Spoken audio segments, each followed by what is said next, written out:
This show is part of the HeadStuff Podcast Network. This is how it's always been. I'm on the outside looking in. Welcome to Double Love, the podcast in which we explore the strange and terrifying world of Sweet Valley High, book by book. I'm Anna Carey. I'm Karen Moynihan. And we are back with part 2 of Cover Girls. I am enjoying this so much more than I should, even though there's some truly reprehensible behaviour from grown men. This work environment is absolutely bizarre and unprofessional and frightening. So many lawsuits waiting to happen. I don't like it. Sexual harassment, fucking child abuse. Given the fact that these are men in their 20s and teenagers. Also labour laws. I mean, so many labour laws being broken. It is truly a lawless office and workplace, and everyone's insane. Like, I'm thinking of all the, the various, like, making people stay late, but also, like, Todd in this, this is a spoiler because this is sort of started in the last one. Yeah. Todd is modelling in a pair of tiny pants. And he is a 16-year-old boy. Oh my God. Like, his parents need to sign something. Surely, yes, you can't just hire an underage model, surely, like this. Or is it just a case that the Wilkins parents are off at dinner theatre getting shit-faced with Ned and Alice, and they're just as negligent as the Wakefield parents? I just didn't realise. That would explain a lot. Yeah, well, apparently Todd's missing brother maybe would account for the bad Wilkins parenting. Hasn't been seen since 1985. Where is he? Who knows? Did he ever exist? Did he have a name? I can't remember. I don't think he did. But there was definitely like a little brother who disappeared off the page. Left him in Vermont. Back in Vermont, wandering the streets. Wandering the mountains. Well, we're going to get started with a description of the UK cover. And I think this might be the case for some time now. The UK cover is better than the American one. Who would ever have thought we would say that? Not us. I was frankly shocked. It's a bizarre turn of events. I mean, no disrespect to the Daniel twins. We love them. They're gorgeous. Like, that American cover was kind of giving us nothing. Like, nothing. It wasn't doing it for us. So bizarrely, the UK cover has taken the lead. The silky background is having its day. And rightly so. So yes, we are having a purple, possibly dark blue, depending on your take on this colour. Look, it's it's silky, it's luscious. There's stuff everywhere. Oh, so much stuff. This is amazing. There's this kind of slightly transparent, kind of like ribbon-y stuff that's kind of just sort of, setting the scene for us in the background. We have some fashion sketches, I guess. Lena Lapin has been busy at work sketching her tiny-headed models. There's the most hilarious little assortment of random accessories that do look like someone just went buck wild in Claire's accessories. Yes. With cash. Oh my God. It's so 90s. There's this really slightly painful looking false eyelashes that are kind of metallic. Rainbow. But also rainbow. I mean, Amazing. I don't think Simone is going to be wearing them on the cover of Flair, to be honest. But who the fuck knows, given their random approach to fashion. There's no stylist. This is one thing I'm going to say in this book. There is no stylist. It's just like, give me that hat. Where are those shoes? Like, what is happening? This is not your job. There's a really plasticky looking ring sitting on top of the fashion-y sketches. There's like a lipstick that looks like solid, I don't know, silver glitter lipstick. That you just know, that looks nothing like what you think it will when you actually try to put it on. It's just probably like lip sheer, yes. Nothing. There's a pair of sunglasses. There's kind of a suggestion of like a kind of animal print on them. Yes, cat's eye. They're very 90s. Extremely 90s. And there's these two like plasticky bangles that I'm sure I used to wear when I was a kid in the 90s. That kind of plastic bangle that looks like it possibly has liquid and glitter Oh, yes, that's exactly what it is. There's a green one and a silver one, and it's a real, kind of reefing me back in time the longer I can feel it. I can feel that bangle. I can feel exactly how it feels on your wrist. Yeah. We have some kind of like little pink and yellow flowers scattered about. There's little fabric swatches. They're all very like, floral. They're actually Liberty print, those ones on the right. Oh, really? It was very unlike, so, this was the UK office. Of course. I'd say they just went down and got, in the late 80s, early 90s, Laura Ashley used to sell fabric scraps like that in squares that you could use for patchwork and stuff, because I remember making a patchwork pencil case out of mine, or I'd use them to like patch a hole in my jeans, or do my turn-ups or something like that. And I think this is probably what that is, because that really does look like a Liberty print, or at least a Laura Ashley print. And I'd say somebody just went down, got like a plastic bag full of those. Yeah. Like they've got pinking, they're cut with pinking shears. They're like jagged, zigzag edges. The zigzag edges. I know my nanny had a pair of scissors that did that. I do have a pair of scissors that does that. Amazing. And I love that somebody just like go down the haberdashers, just have a look, see what they've got. So it really is like just the most random assortment of 90s crap, which wonderful. Oh, it's amazing. I am so pleasantly surprised by this. I know. Genuinely really shocked. But the thing, and of course, like, we're enjoying it because it's very like nostalgic, but I suppose in terms of the actual content of the book, Flair is meant to be like this high fashion magazine showcasing designer fashions, and this is absolutely not that. No, this is the Just 17 fashion covered. This is big. This is bliss. We're doing 90s teen girl stuff, and it's hilarious. I love it. Oh my God. Well, and speaking of things that are hilarious and that I love, this book is wildly entertaining. Like, oh my God. And also continues to be really well written for a Sweet Valley book. There's some properly good lines, there's some good jokes, there's some properly good banter, which is very rare. The banter is just so bizarrely good. It's so unsweet Valley, because you're not just like cringing and going, oh my God, please get on with it. Like all the Jessica and Lila stuff is brilliant. Like they're properly so funny. Yeah. So funny together. So yeah, just, this series will always find a way to surprise us, I think, is the lesson here. That's true. I hope the same Ghosty did the second book. I have a feeling that they don't give people 2 books in a row, but so there may be a crashing down to earth. But, the drama doubtless will be high. I've no doubt. Well, we begin in the studio where Jessica insists to her new friend, makeup artist Shelley, that despite what Shelley might think, Todd is not a hunk. He may look like a hunk, she says, but he's got the least hunky personality you can imagine, when he has any personality at all. Oh my God, this is so funny. What is the hunky personality? I don't know what does she want in a hunk? What are her hunk requirements? But yeah, because Shelley's just like, oh my God, this guy's so hot. And yeah, Jessica's just like, ugh, he's so boring. Todd's the worst. Don't be fooled. Yeah. And she can't believe he's making a fool of himself the first time anyone with a camera shows any interest. So Simone is totally drooling all over him. And Shelley points out she probably thinks he's your boyfriend, which actually she does. We learn later. Yeah. She briefly did. But Jessica is appalled that Todd is clearly smitten with Shelley. And she can't believe that Todd has gone over to the enemy camp, and she thinks how unfair it is that Todd isn't even interested in modelling and thinks it's dumb, and now he's doing it while Jessica is like sweeping up sand. Oh, she's so angry. Like I think it's not even the fact that like Todd is kind of, drooling over this model when he's meant to be her sister's boyfriend. It's more that he's getting to be a model and she isn't. And that's actually why she's so cross. Yeah.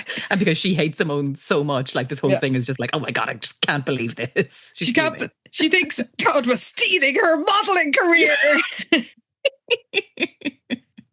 And then Elizabeth walks in, and Jessica perks up because she's like, if I have to be miserable, it's only fair someone else should be miserable too.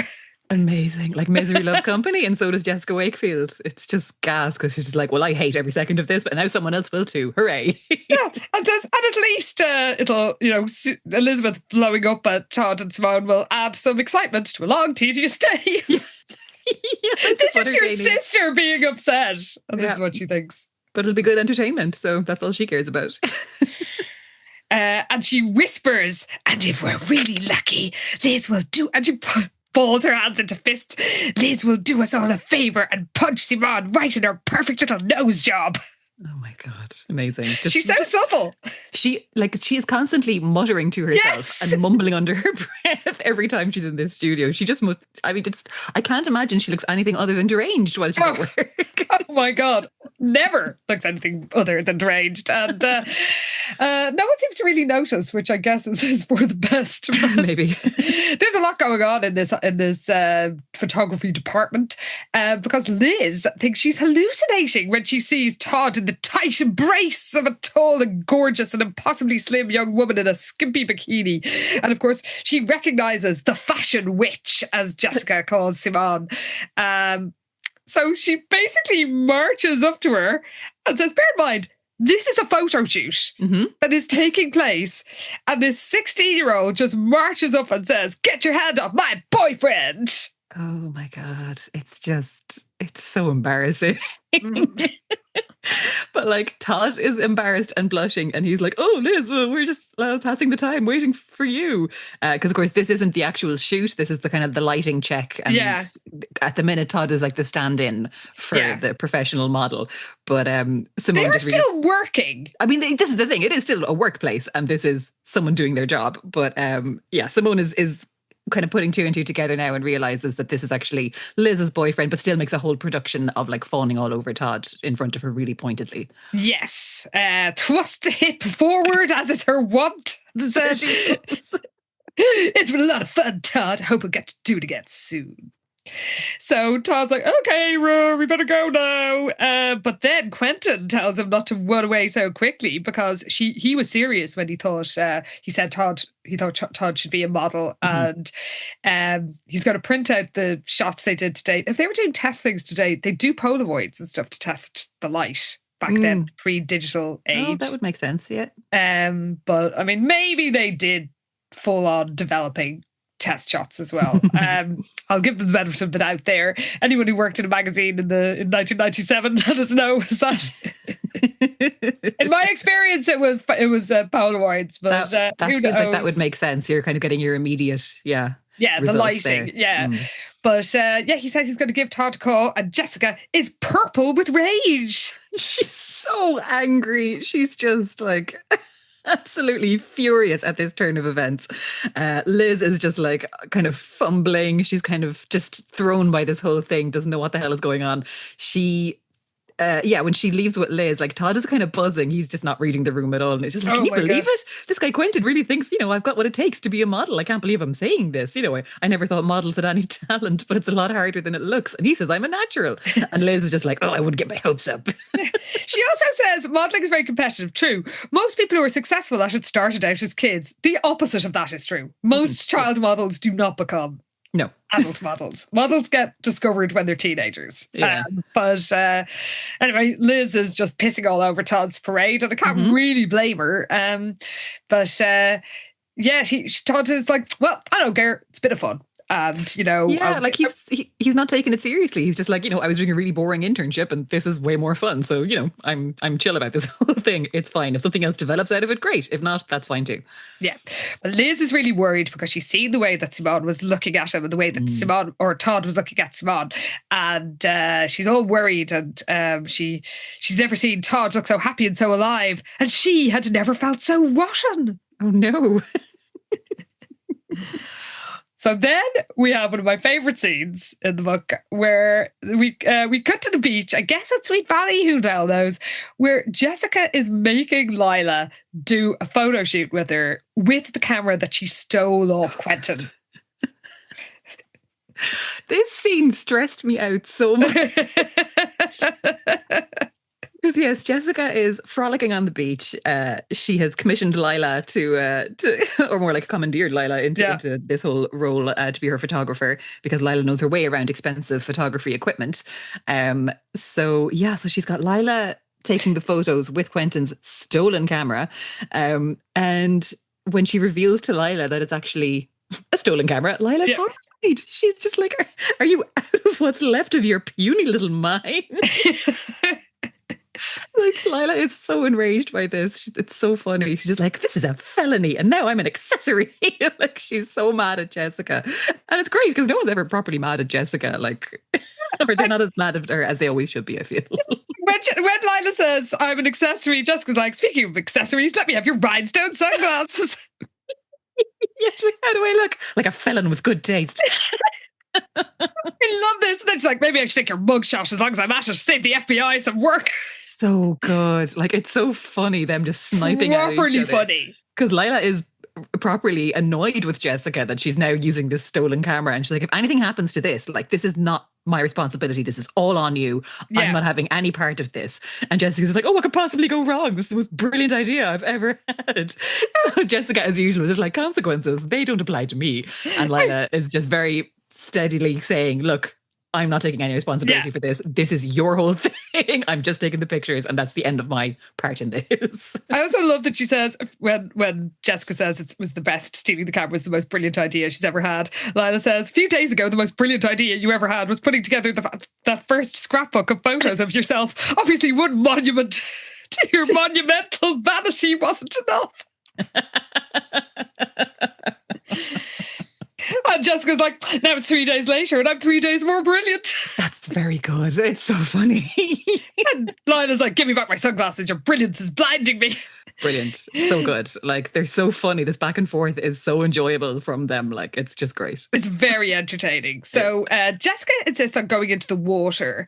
And Lila's like, okay, that could work. So she reloads the film because they've gone through a whole reel already. Yeah. And when she replaces it, she does she does say, like, look, you know, Todd didn't need this portfolio to get noticed. Like, he clearly has what it takes. And the implication is, like, you don't.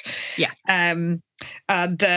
But Jessica says Todd is boring, is okay if boring turns you on. But she doesn't have that jello say quoi.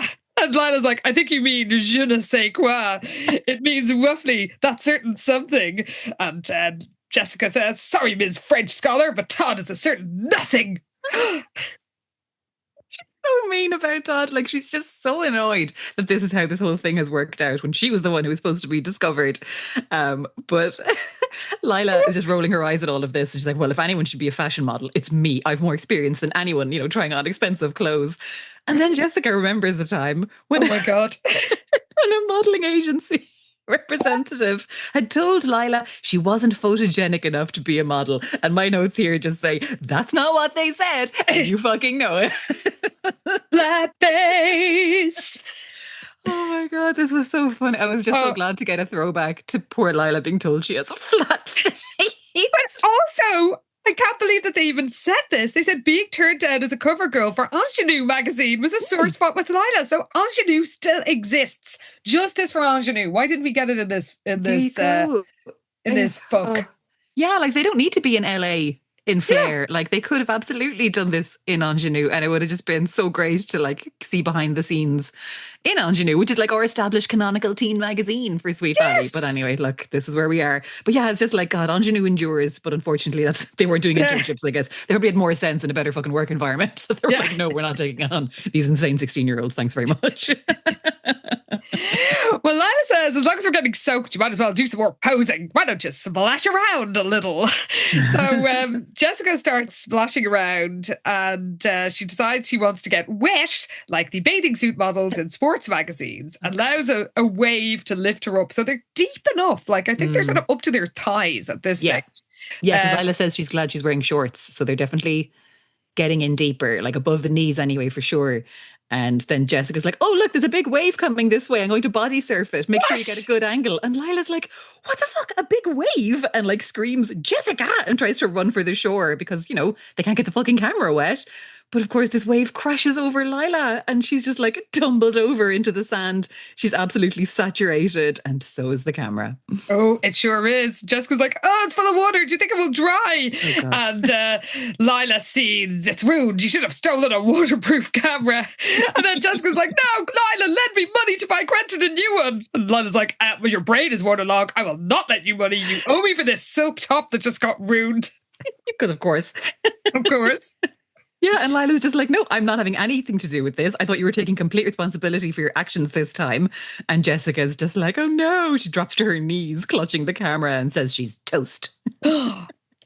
Well, we cut to the casa where Maria, who I have to say is very likable in this book. I hope that they've figured out her character now. Yeah, I hope we kind of keep this energy up for Maria now, because we've kind of settled on a character that's not, kind of a bitch, basically. Yeah.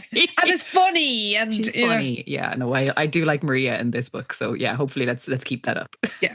So she's talking about the cute set designer, Kevin, she's met at the Bridgewater Theatre Group in her internship, and everything that she says, Liz brings it back to something about flair. Like she's not really listening because, Maria's talking about that she's never really experienced the backstage, roles before, and she's really enjoying it. But Liz essentially ignores her and just talks about how much she's learning from Leona. And Maria does say, well, she sounds a bit single-minded. I met a lot of people like that in Hollywood. They're like your best friend as long as they think you can help them, but then, they can't. They'll stab you in the back. And Liz turns on her with an intensity that made poor Maria sit up straight. Like Liz has fully lost her mind after 2 days, 3 days working in this office. It's only Wednesday or something, isn't it? Truly, who is she? Because she's just like, you don't even know her. Leona's not like that. She genuinely wants to help young women entering the field. She wants to help me. Like, she's so furiously defending Leona, and Maria's just like, okay, sorry, I'm just saying, some people do want to help, and that's fine. I'm not specifically saying this is what she's like.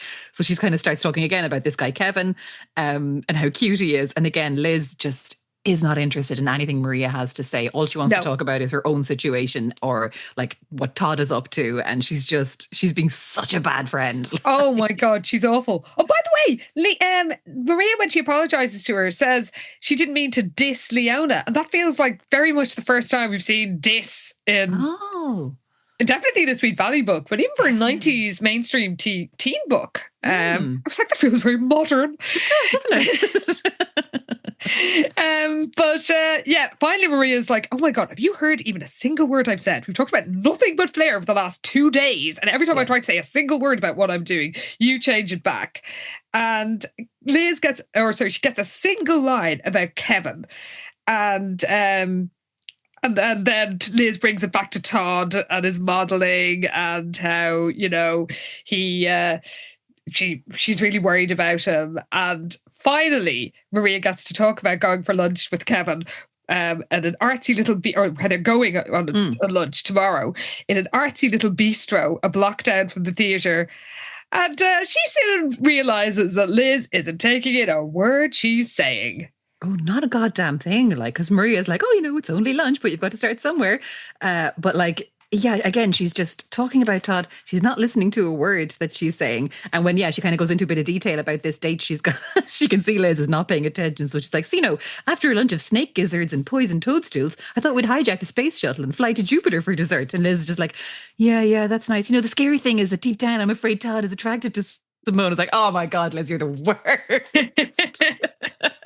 And Maria quite understandably jumps up and she's like, that's it. I'm fed up with your attitude. So she's just yelling at Liz now. And I'm like, yes, Maria, fucking get her. Shove her into the pool for good measure. She's just like, you're so caught up in yourself lately. And, maybe if you weren't, Todd wouldn't be enjoying another girl's attention so much. And of course, Liz then starts screaming back because she's so angry. She's like, you don't understand the pressures of the real world. Interning at a rinky-dink community theatre isn't like working somewhere important like Flair. And Maria's like, important? You've lost all sense of what's really important. And it's so funny because Liz, she's just lost her mind completely. This magazine has just cooked her brain. It's crazy. 100%. And who could blame Maria for stomping off? Honestly, same girl. Well, the next day, the twins drive to work and they're both in agreement on one thing, and that's that Todd simply can't be a model. He doesn't know the first thing about it. And Jessica's like, I'll say. But how will Quentin notice her if he's just concerned with Todd? So they bond all over the fact that nobody around them understands their work. Yeah. They don't understand that it's like out what it's like to be in the real world. And Jessica does say, well, Enid's at a real literary agency, which is part of real publishing, even if it's a boring part. And says, didn't she call last night for one of those long, dull gab sessions that put me to sleep when I listen in on the extension? Liz is about to give out to her and Jess is like, I didn't listen last night.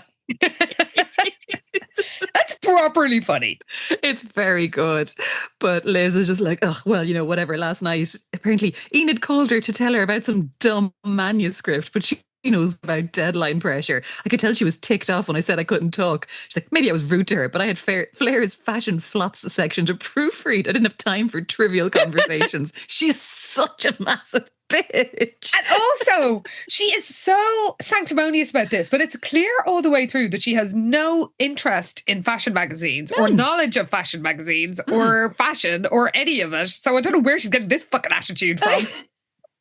Like, she's really on her fucking high horse, and it's like, this is about this area that you have absolutely no respect for or interest in. Like, what is happening? And then Jessica reveals that she stole a camera and broke it and asked Liz for a loan, but Liz can't because she spent it all on flare jackets. Oh God, on her new wardrobe of short skirt long jackets. Yep.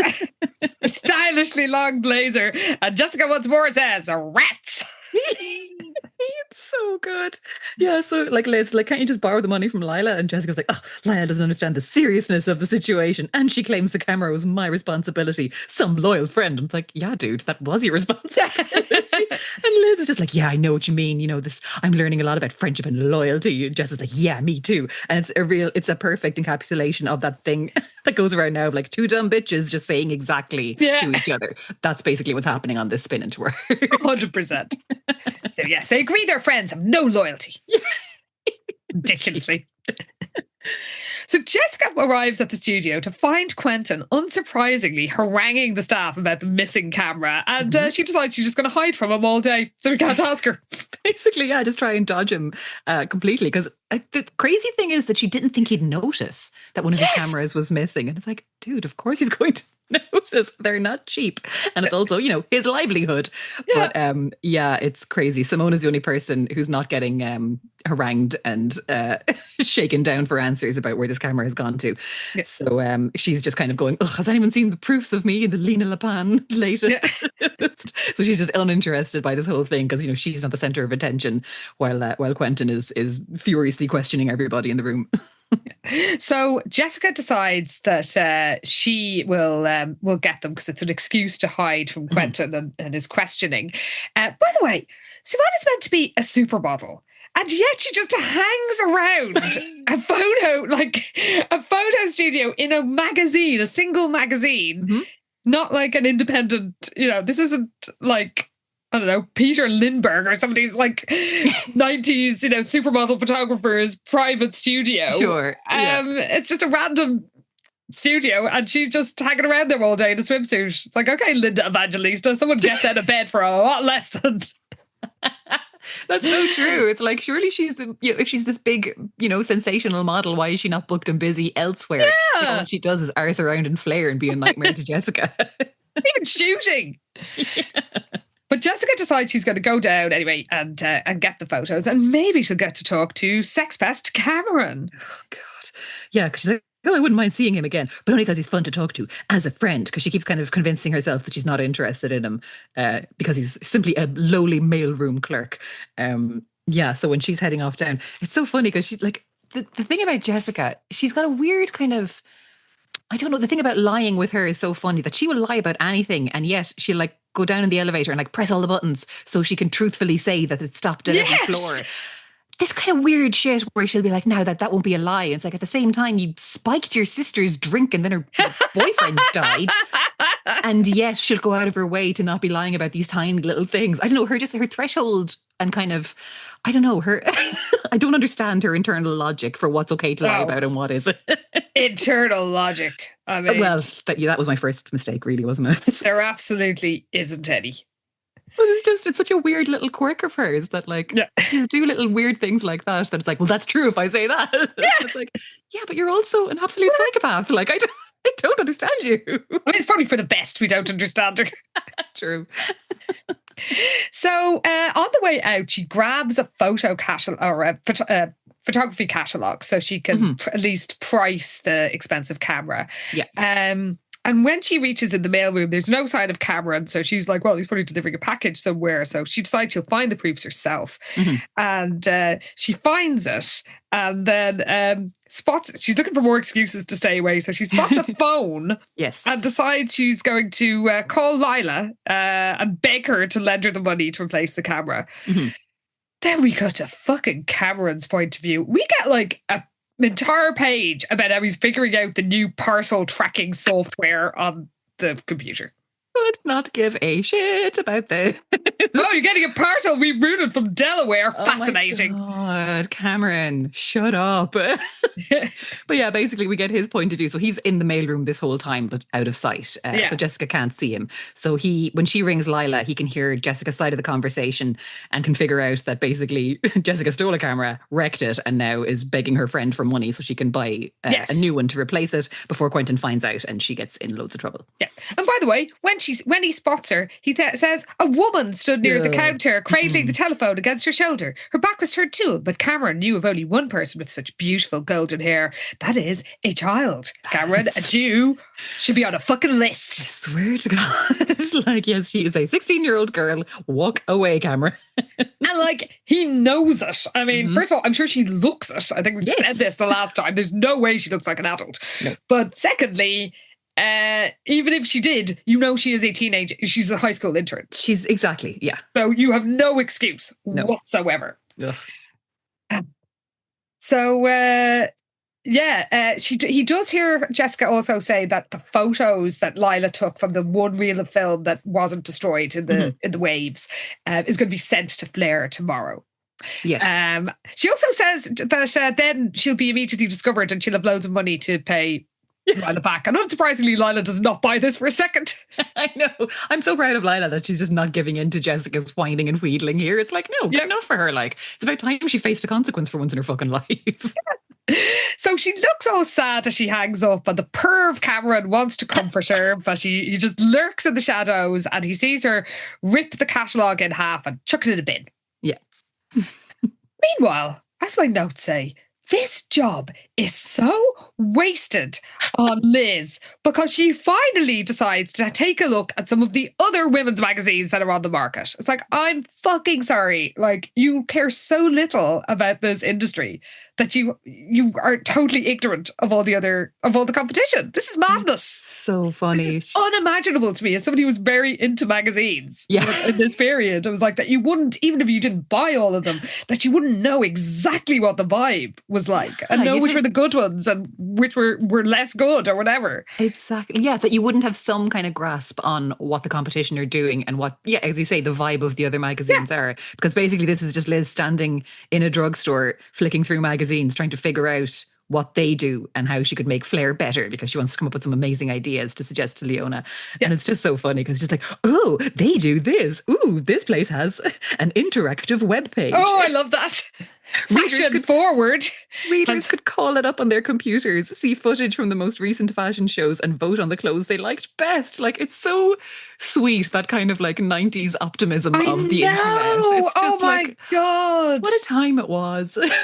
That was like literally around the first time that I saw the internet was the mid-90s. And the first thing, I think I've said this before, but the first thing I ever searched for on the internet was what had happened to Sassy magazine. That's right, yeah. Because it disappeared from the international newsstand in Eason's here. And I was like, what happened to it? And then my dad went to DC for work and came back with the new Sassy, where it's been revamped, and I was like, my beautiful Sassy, what have they done to us? Oh no. So I did look up I found the lost issue of Sassy that was never published. That was on the internet in 1996. Yeah. What a discovery. Oh my God.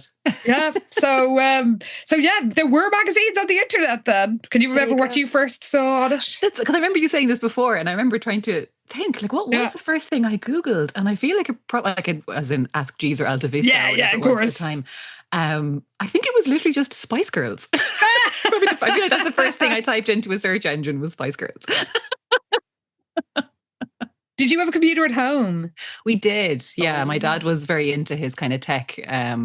Like, we actually had a really ancient Apple Macintosh, like that. I just remember one of the printing out boxy posters on. ones. Yes, Yeah. exactly. Like it didn't have internet, obviously, but like eventually we got a PC, and like mid 90s would have had the dial-up internet, and it was literally like you could only use it for like 10 minutes, 15 max, because it can't use the phone line otherwise.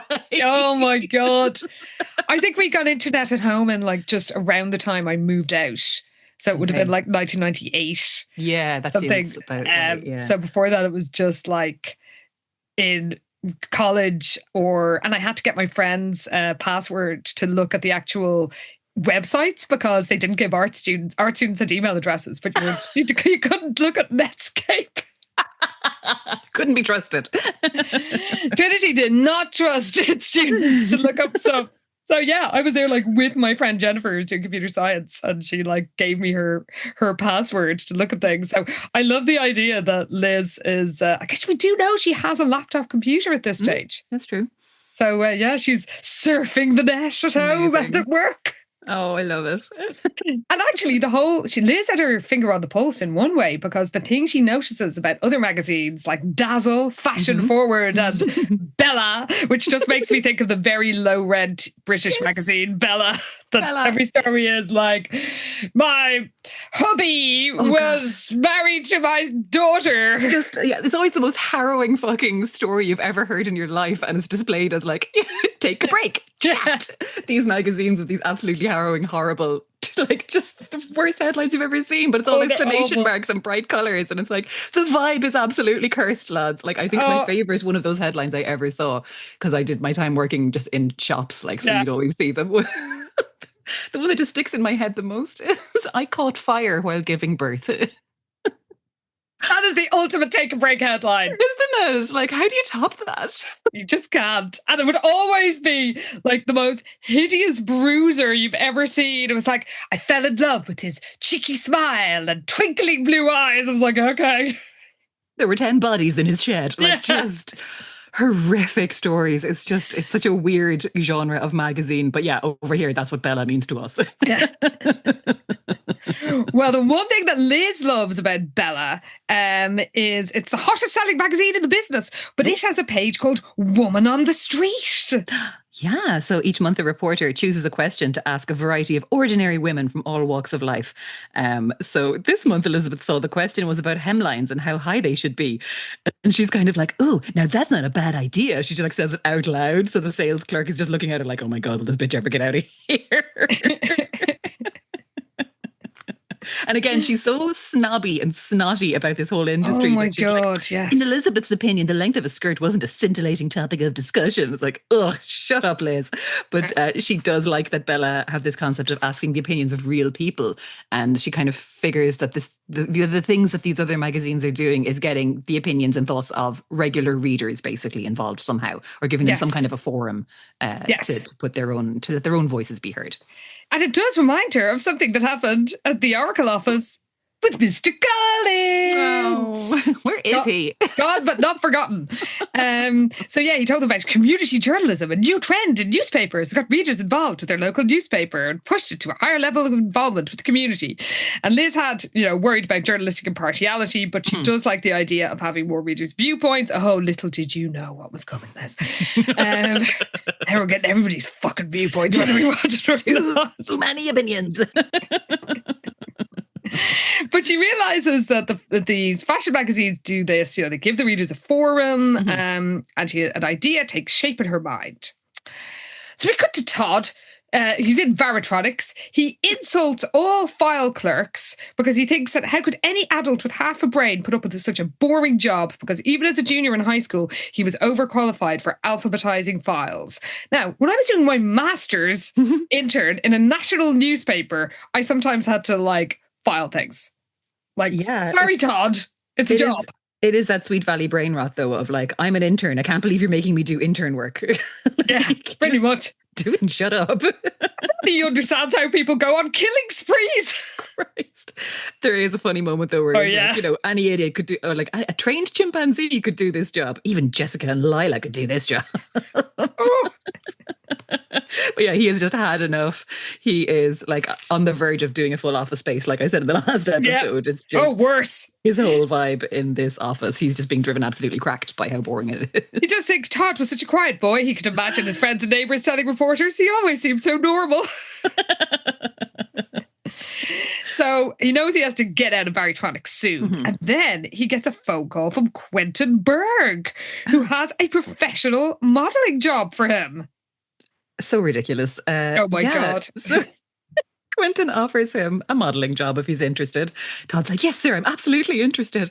But the shoot is this afternoon, so he needs to come to the studio right away to get into hair and makeup. He's like, can you make it? And Todd is like, I'm leaving now. So he leaves a voicemail for his dad on his answering machine, I guess, just saying, sorry to break this to you, Dad, but I'm quitting my internship. Another job has come up. I'm sure I can sell the teachers on it back at school. There might be a real future in this. So he is out of there. He is done with Barytronics and this whole thing. He sure is. So we cut to Liz, and she's ready to present her idea to Leona, and she's really worried, and she does have some self-awareness because she's only a high school student. What does she know about running a professional magazine? Like, one of her ideas is ridiculous, and one of Leona hates it, but there's only one way to find out. So she comes in and she presents her idea to Leona, and I have to say, her pitch is not bad. Right? It's like Liz being good at journalism always surprises us. Shocking. It's she's thought this through. She's done her research. Like, Leona has a bunch of follow-up questions and she kind of nails it. Like, she does, because her idea is that a reader each month could write a column in Flair. Now, this was something that was happening in the 90s. Like, it's always as told to or whatever, but Sassy famously had It Happened to Me, which Jane then brought in which launched in 1997. So this was a thing at the time. And so Liz is very on trend. So she basically thinks it should be about, in this case, it's fashion, and how somebody should write about fashion, how it affects her life. Like, this is not a bad idea.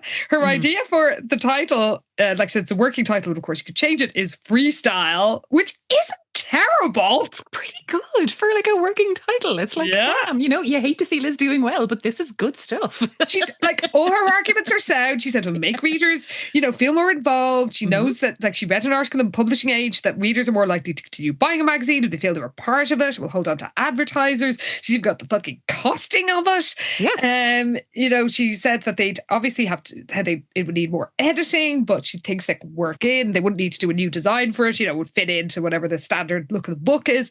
Yeah. So it's a really good presentation. I cannot believe I'm saying these words. It is really good. As somebody who does work in the industry, and as do you, working in, design stuff, like, it's a good pitch. It is. Like, it's so unusual to, like, praise Elizabeth, but you kind of have to hand it to her here. Like, this is all very good, very well thought out. And Leona does say, she can't, this is the thing, the whole time Liz is doing this pitch, she can't read Leona and can't figure out if she likes it, if she hates it. She's kind of giving her nothing apart from all these questions. And at the end, Leona's very diplomatic and says, you've done your homework and I'm very proud of the way you anticipated all my questions. But Liz is like, okay, but there's clearly something else that Leona hasn't said yet.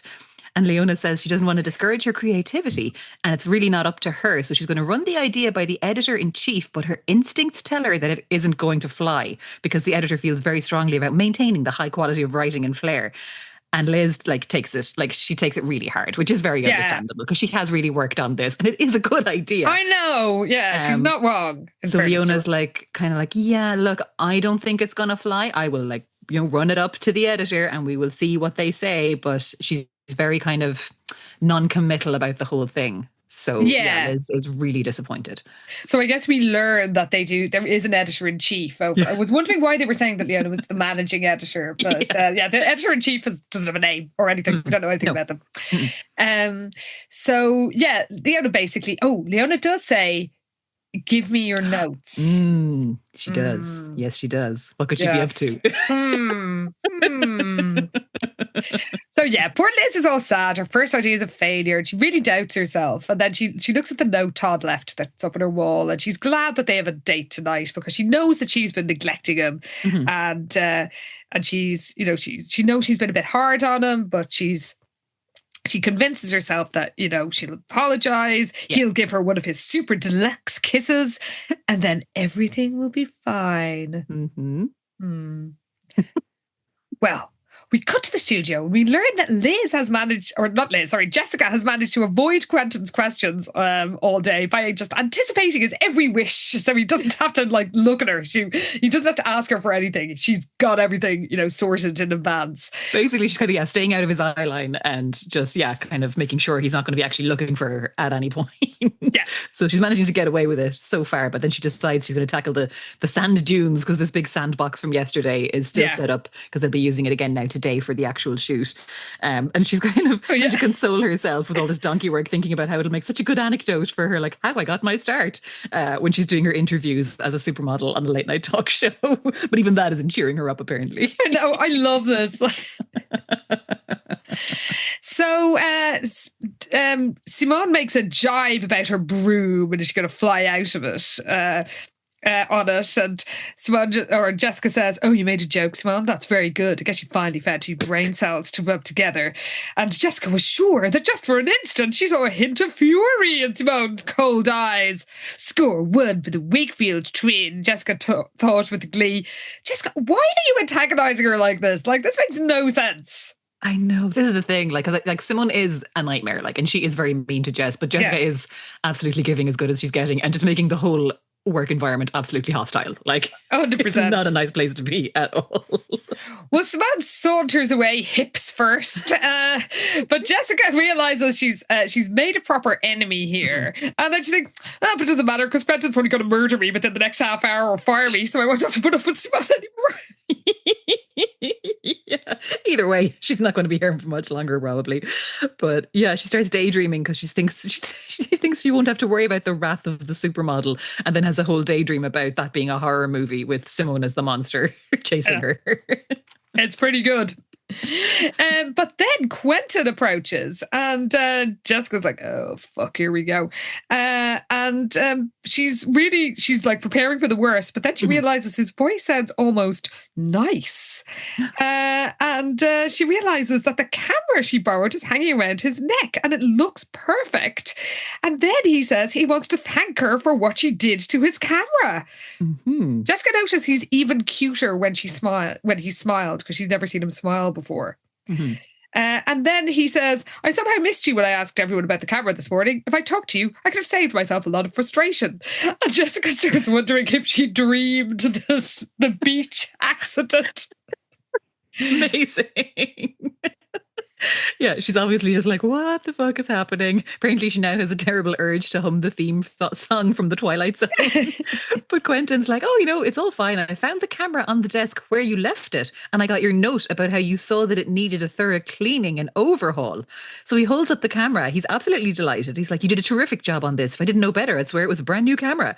And Jessica's just like, yeah, I know how meticulous you are about your equipment. She's kind of just sort of trying to play along with this as her mind is racing, trying to figure out what the fuck has happened here. Yeah. And she's just like, okay, who could have possibly sorted this out for me? She's like, well, obviously it wasn't Simone because she hates me. And she starts to wonder if she's just still hallucinating somehow. And Quentin is like, I never had an intern who was so astute, to notice that my equipment might need, looking after and taking the initiative. And she's impressed him so much. He's like, you really knew what you were doing. This is in perfect order. And suddenly Jessica realizes she might get asked to take apart and clean every one of his cameras. So she's like, oh, I didn't actually do it myself. She's like, I asked a friend who knows about things like this. And Quentin's just so delighted. He's like, well, your friend did a great job, and I can see now that I haven't been taking enough interest in your work here, and actually you're doing so well, and So Jessica the whole time was just like, what the fuck is going on? She literally thinks she must have been hallucinating, which I love. Because it's very confusing, in fairness. And when he turns to leave, she can see something on the ground, and it's the note that she had supposedly left for Quentin. So it's signed with her name, but she had never seen the note before. Well, we cut to Todd's POV. He's feeling awkward because he's wearing nought but a pair of swimming trunks. And then Simone steps out from behind the screen and this professional doofus just wolf whistles at her. Oh, Jesus Christ. Todd, well, maybe not wolf whistle, but he does some sort of a whistle. He does. It's like an involuntary reaction or something. It's crazy. Oh, I'll say he's not the only involuntary reaction that's going on with Todd today. Oh, Jesus Christ. Because yeah, when Simone steps out from behind the screen that she changes him behind, like without meaning to, Todd whistled. Simone is absolutely thrilled with this because she's wearing like a very sexy little swimsuit. And he had been feeling kind of awkward because he's all caked in makeup and feels kind of weird, but apparently he looks amazing and everyone's telling him how great he looks. And he's like, oh, okay, maybe I'm better looking than I thought. So he's kind of starting to enjoy himself and then starts to wonder how he'd managed to go all these years without knowing he was a very handsome guy. Todd, what are you talking about? Because it's like, well, Liz had always said all these things about him, but she was his girlfriend. She had to say nice things about him. I didn't love that. So Simone flirts with him, and he is extremely turned on by all of this because like he thinks it's kind of exciting being with some, like, looking at a girl who's as tall as he is, like, to see her, it's strangely exciting to see her eyes so close to his and feel her breath on his cheek. And she's like, are you ready to play in the sandbox with me? She purrs in his ear. Later we can see what develops in the dark room, and Todd is literally gulping. Genuinely like, I hope those swimming trunks are kind of baggy. I don't think they are. So Simone orders an annoyed Jessica to get her sunglasses, and she can't believe that she has to watch Todd and Simone cavort, we're told, in the sand in front of anybody. And Quentin says they have great chemistry, which is, even more enraging. But Shelley says that she hasn't seen Quentin in such a good mood since he got our last art director fired. You should see his camera every day. What a prince he is. God, this guy's an absolute nightmare. Like, but yeah, Jessica has filled Shelley in on the whole camera situation as well. And Shelley's kind of asking her, did you recognize the handwriting on the note? And Jessica's still trying to figure out like how this has happened. But apparently the note was on like really heavy, fancy stationery, like real fancy paper. So she's like, it's real classy and expensive. I know only one person who can afford stuff like that. So they're like, well, it's got to be Lila. Yes. Because, she figures maybe she took pity on her at the last minute. Or she bought her this camera so she can plan to charge her outrageous interest on the loan. But yeah, she's just kind of like, this is the only explanation. Like, there's no one else that it could have been because nobody else knew about it. No one else could afford to just randomly replace a camera like this. Exactly. And there is a bit where, because she says that Lila would, obviously wants to do it anonymously to preserve her reputation for being like a cold negotiator. And Shelley's like, she did it in secret to save her reputation for being selfish. And Jessica's like, exactly. And Shelley's like, isn't that a little weird? And Jessica's like I said, you have to understand Lila. But Simone says, if you finish socializing, I want to try this with sandals. And she demands a pair of heeled Bertucci's. Jessica says, no one wears high-heeled sandals with a bathing suit. You have in the past, and you totally would as well. Of course. And again, this is this weird thing where there's no stylist in this shoot, apparently, because Simone is just the one calling the shots and being like, I'm going to put on these shoes and then these shoes and where's my hat? And it's like, it's ridiculous. This is someone else's job. Like, what is happening? So Jessica brings the sandals, but of course they're the wrong ones. And Jessica realizes that Simone had the white sandals all the time. Then Simone says, you're going to put them on for me, aren't you? And Jessica's like, oh, I forgot. You haven't learned buckles yet. That's one of those advanced motor skills. Which is pretty funny. It is good. So of course Simone is enraged and begins sputtering in fury. And then Todd kind of pulls Jess aside for a minute. And as he does, Jessica has to admit she's never seen Todd looking better. But he's kind of asking her, he's like, why are you being so mean to Simone? Like, what's going on here? And Jessica's like, well, in case you haven't noticed, she's the one treating me like dirt. Todd's like, but you're an intern. It's your job to run and get things for her. Because he's kind of, I suppose, coming into this whole situation cold, and he's like, why are you being so horrible to this girl? Now, in fairness, Simone is obviously being terrible to Jessica too, but Todd just isn't seeing it. No. Because he's blinded by her beauty, I guess. But yeah, Jessica is just extra enraged now, and she's like, it's absolutely disgusting the way that you two are hanging all over each other. And Todd is like, we're not, it's called modeling. I wouldn't expect you to understand since you're only a photographer's assistant. Really poking the bear here now, Todd. And then Jessica brings up Liz, and Todd's like, you're going to tell her some exaggerated version of what's going on here. And Jessica's like, exaggerated? Why would I have to exaggerate? You're wearing a bathing suit, you're playing contact sports in the sand with a half-naked supermodel. I couldn't invent anything better than this. This is so good. It is pretty funny.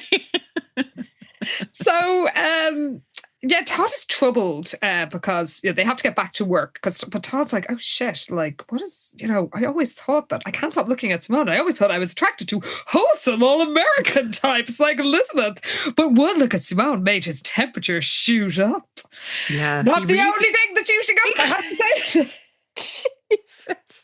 Yeah, he's really, so horny all the way through this. Like, he really is. Like, he is barely keeping it together. It's really like, it's quite extreme. Well, this is the Todd who, as Roisin, our listener, pointed out, popped a boner at a funeral. Oh God, yeah. Oh, time and place, Toddles. R.I.P. Katrina Sutton. It's what you would have wanted. Half-mast, Todd, half-mast.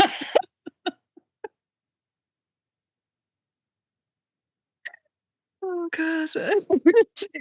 Dear. But anyway. We apologise. Well, he does worry if he fancies Simone. Yes, obviously you do. My God. Yes, it's very clear. But then Quentin says they're all going to have to stay late in the studio that evening. And Todd remembers he has a date with Liz at Guido's. And Jessica obviously knows about it too, because she glares at him expectantly, like waiting for him to say, actually, I can't. Yeah. But Todd's like, I had some plans, but I can cancel them. And Jessica's just like, oh, for fuck's sake, Todd. But Todd's justification for this is also kind of fair enough, because Liz is the one who's been lecturing him on the importance of making a good impression, talking about making sacrifices to build a career. And he's like, well, she was right all along, and that's what I'm going to do too. So Simone demands another hat, as we said. Like, where was the stylist in this shoot? It's just the random models and photographers just grabbing accessories. Yep. And Jessica argues with her and does go quite far because the reason Simone doesn't want to wear the current hat is because the brim hides her face. And Jessica's like, oh, well, you wouldn't want the plastic surgery scars to show, would you? So Shelley and Todd both overhear this and gasp. But she doesn't look at them. She just keeps her eyes fixed on Simone, challenging the tall, skinny girl to respond. And she does wonder if she went too far. As she goes off, gets some hats. She just tries them on herself for a while. Like, who cares that they're already running late? Oh my God. Yeah, she's just standing there in this like room full of accessories, just trying on hats, putting a scarf around her neck. She's like, fuck them, they can wait. And she does think she's going to be more successful than Simone because she definitely has more sex appeal. She may not be as tall, but she can get around that. Yeah, so she figures that now that Quentin doesn't hate her, she's going to convince him to fall in love with her. And because her professional looking photos are due the following day, she's like, after that, the sky's the limit. So she whispers all this, by the way. Whispers that into the mirror in the wardrobe. True Sunset Beach, Sweet Valley style. Oh, yeah. And is eventually called back in to, do some actual work. But yeah, as she's kind of like hurrying back with this hat for Simone, without anybody else noticing, apparently, Simone trips her and sends Jessica absolutely sprawling onto the floor. So, of course, once again, she vows vengeance. She says, this is war. She promised the model silently. Unfortunately, she doesn't do a whisper. I wouldn't be surprised if she had. And Jessica Wakefield always wins. We cut to Liz, who's feeling very miserable. She's like, she tells herself writers have to learn to live with rejection. Well, that's true. But doesn't mean you have to like it. Also true. And she, decides to cheer herself up with a visit to Todd. And she tells herself, one rejected idea doesn't mean your career is doomed. Very true, Liz. Also, you are only 16. Yeah. And then she goes into the studio and sees Todd dressed in tiny togs. I mean, I'm dying to know where on the Bruce Patman scale of tiny trunks do these fall. We're literally told they are tight and tiny. Yeah. Wow. But yeah, she kind of figures like if one of their friends showed up on the beach and something like that, Todd would make fun of them. But she has to admit that he looks terrific. But it also makes her uncomfortable seeing her boyfriend in such a skimpy bathing suit. And she's kind of surprised how chill Todd seems about this whole thing. It would be weird. It would. But she's really put off then because, of course, Simone is draped all over Todd and, you know, half naked. And Todd is like so entranced by Simone, he doesn't even notice Liz walking in. So she's really just like, oh, God, I don't like this at all. And then Simone says, oh, what about one of me kissing him on the lips? And they keep shooting. And Liz feels a volcano of fury rising inside. Mm-hmm. So they take a little break for Shelley to touch up Simone's makeup. And Liz, you know, tries to, Quentin says, Shelley, I think Simone's face needs a little work. Elizabeth almost offered to work it over for her, but she fought the urge.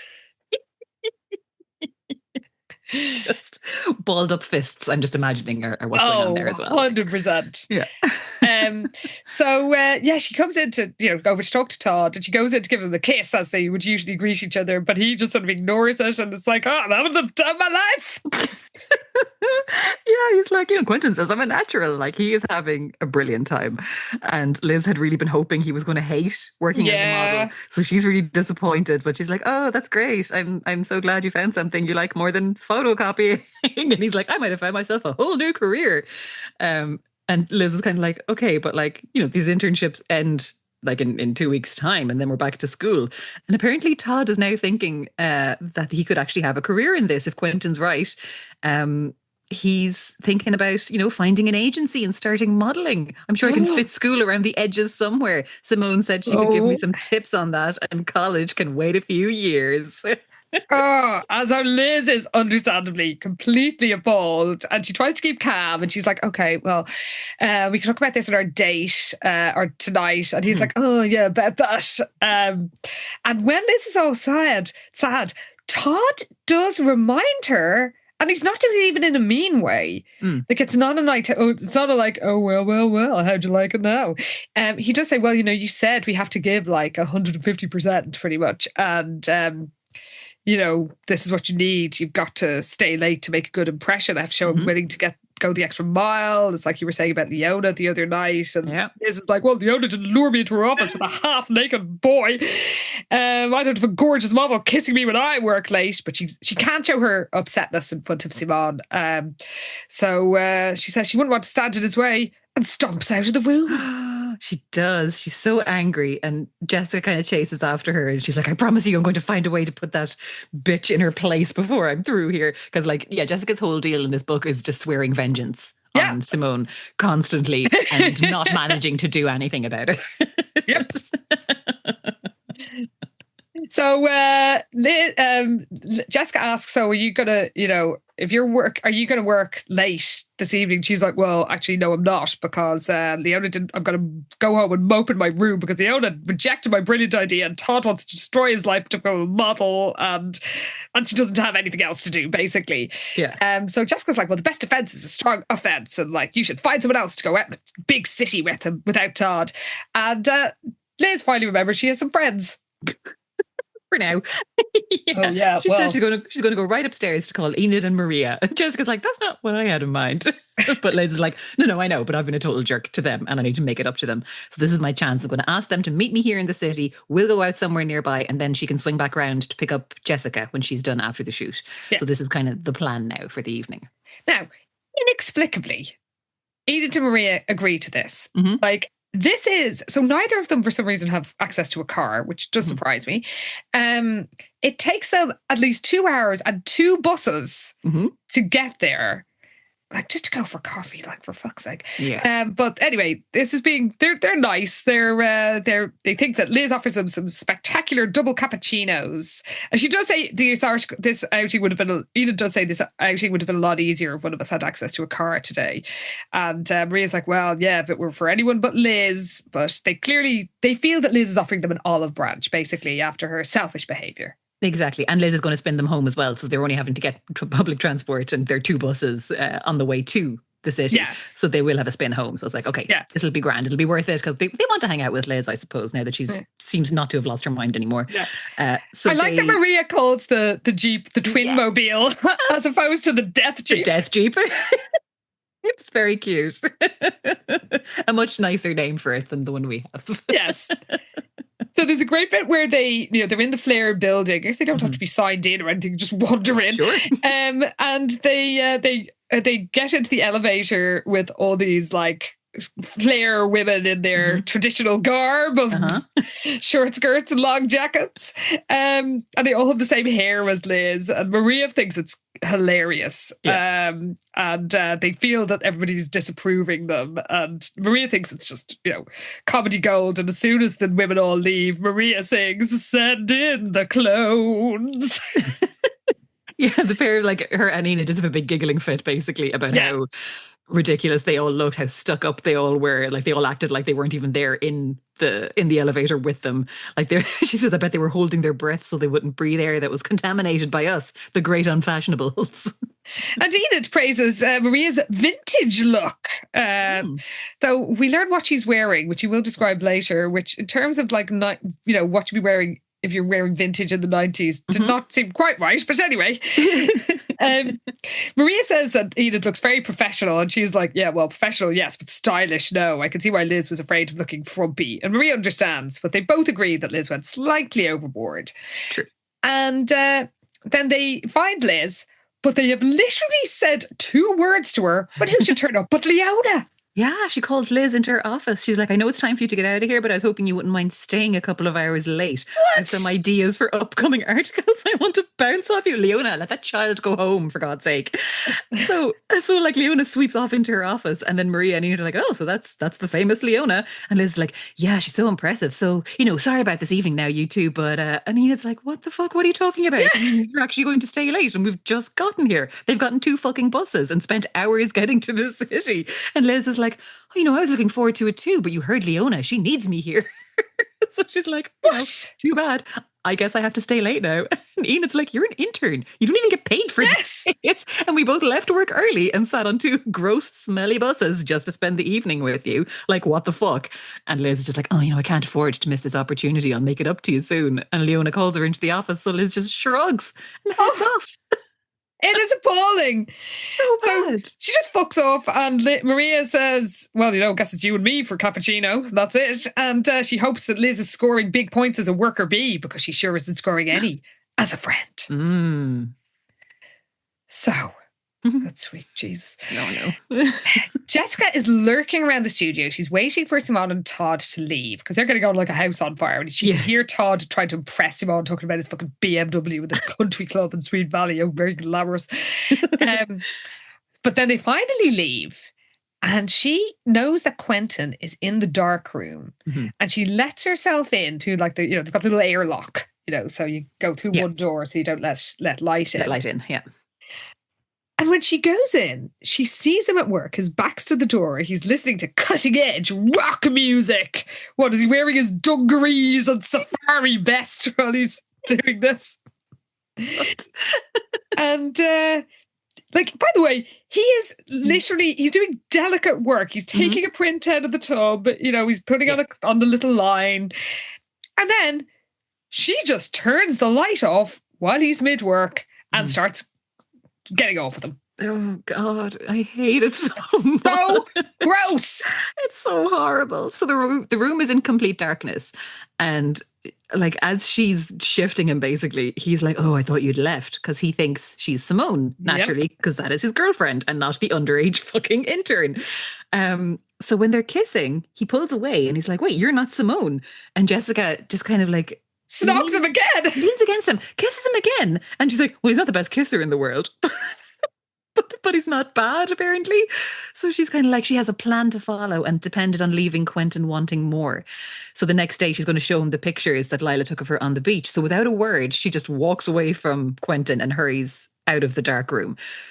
This is insane behaviour. Absolutely bananas.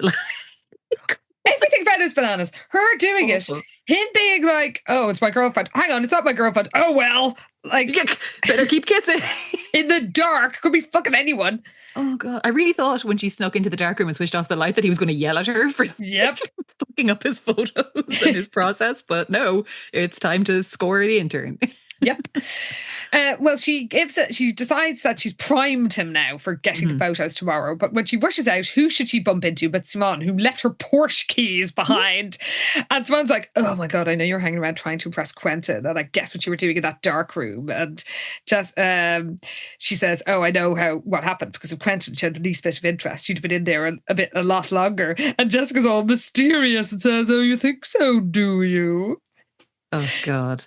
Yeah, it's all so grim because Simone is like, oh, what a pathetic attempt to get his attention. You can forget it, Jessica. Quentin is mine. Besides, do you honestly think he'd waste his time on a high school girl? Oh, Jessica, I wish he wouldn't. Well, exactly. But also Jessica points out you seem to be taking some interest in a high school boy who's also my sister's boyfriend. And Simone bunch of perverts. Seriously. Like everyone is so gross. What age is Simone actually? Do we know? Like, is she? She's 19, they said. Yeah. Okay. It's not great. No. But then Simone does reveal that at first she thought Todd was Jessica's boyfriend, which was why she was making such like a big deal out of him and draping herself all over him. But yeah, she was like, she really wanted to make him forget that Jessica ever existed. But obviously Todd has better taste than that.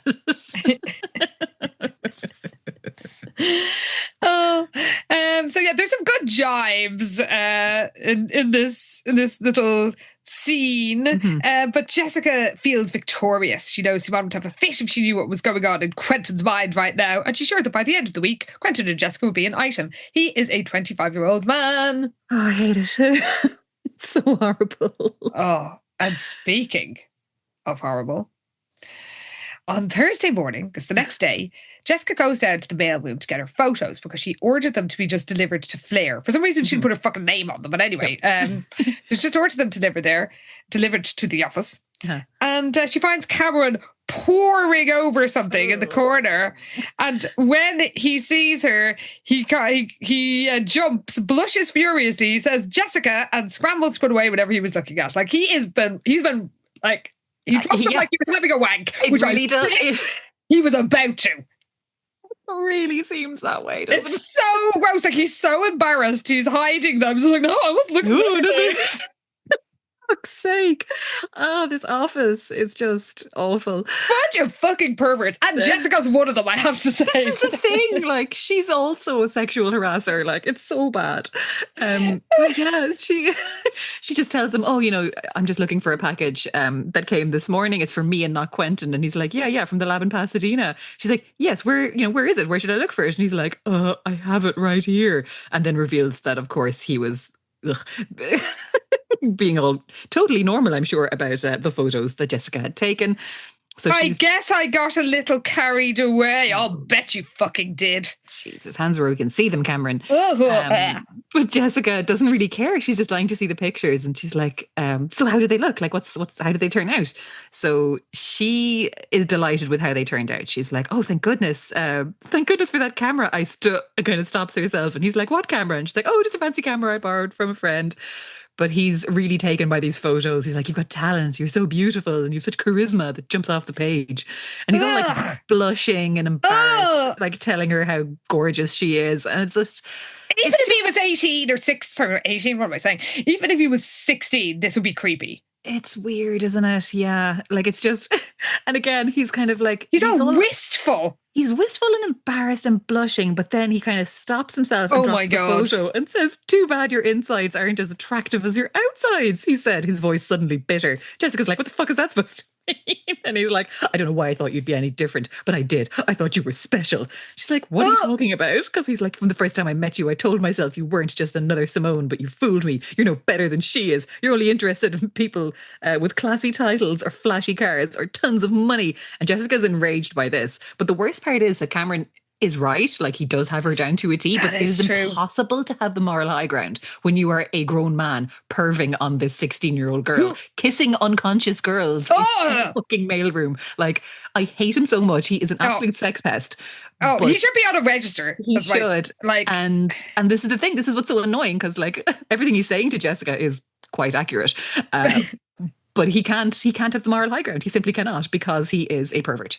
Also, she does say, like, what the fuck are you talking about? We've had a total of 2 conversations. You don't know enough about me to pass judgment. That is fair. And he's like, oh, does it take me long to figure out when someone's genuine? And and you are not. And she rightly says he's a sanctimonious jerk, fair. But then she says, you're stuck in a dead-end job, so you have potential to, you're jealous of people who have the potential to go higher than that. And he's like, oh yeah, you've got the potential to make it as a model. They're all vain, superficial, and hung up on appearances. You'd fit right in. And their faces are all close to each other. Mm-hmm. And if he wasn't a pervert, yeah, and if the circumstances were different, I have in my book a actual scene where it's people having an argument and they end up kissing in it. Because it's such a good trope when it's people who are that it's okay for them to kiss. It's because tell you, mine are in their mid-30s. They're grown adults, and there's perfect. Quite consensual. I love it. I cannot wait to read it.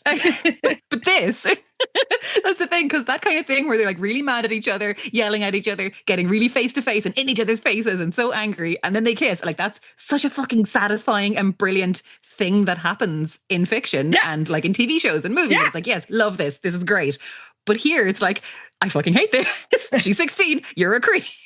Oh. No. And they're like, she's literally about to do it, and then he scowls and turns away and is like, is that just like a model? You assume that every guy's dying to kiss you anytime you're ready. Well, this guy isn't. I kiss when I choose to, and only when I choose to, and not when the other person chooses to, you disgusting creep. Exactly, because it's like, yeah, dude, we know, like, when a girl is asleep, like an absolute sex offender, like, get the hell out of here. Go to jail. So Jessica storms off, vowing never to talk to him again. Good. If only I were confident this would go. I know. Keep that energy up, Jessica. Well, speaking of absolute lunatics, Liz calls to Leona's office the next day. Leona calls her in. She's all nervous. And Leona's like, yeah, you're doing a great job. You've been consistently impressive. And I want to let you know about an upcoming event. What is going on here? This is fucking lunacy. Leona's like, this is an unofficial event, a party really. Most of the key editors will be there. I hope you will be too. And Liz is like, oh, okay, cool. I'd love to, get to know the other editors. When is it? So apparently it's tomorrow night, after hours. It's not an actual Flair-sponsored gathering. So attendance is not mandatory. And Liz is kind of relieved because she's like, okay, cool, because I actually have plans for tomorrow night. But Leona's like, yes, I understand it's Friday night and you and Todd probably have a date planned. Just change the venue. Most staff members bring their significant others to this kind of party. Todd's welcome to join us and I'd love to meet him. And she's like, well, no, I'm hanging out with my friends, actually. And Leona's like, I can't order you to go to this party. Apparently her voice is suddenly cold and hard, but she strongly recommends that Liz call her friends back and suggest another night. Liz is like, what the fuck is going on? And she's like, oh no, I can't. Like, I really need to hang out with them. I've been really mean to them, basically. But Leona is like a woman possessed. She's like, maybe I'm not making myself clear. You asked me earlier this week how women get ahead in this field. This is what it takes. The social side of things is just as important as the quality of work you do. Leona, she's an unpaid intern who is 16. What is wrong with you? Yeah, you got to go to this fancy bar this evening. Well, no, she can't. No, dude. What sort of functions do you expect a 16-year-old to be networking at? And like, child, Liz is freaked by how persistent she is, because she's taken aback explicitly by like, why is she so adamant about this? She's kind of starting to see what it would be like if you were on Leona's bad side and is not happy about that. Because Leona's like, it's optional for the average employee, but for people who expect to move up, both at Flair and in the industry at large, attendance is an absolute must. It's up to you, Liz. You have to decide if you're a fast tracker or a middle of the roader. And like, Liz is like, what are you talking about? Like, are you saying that missing a party would hurt my career?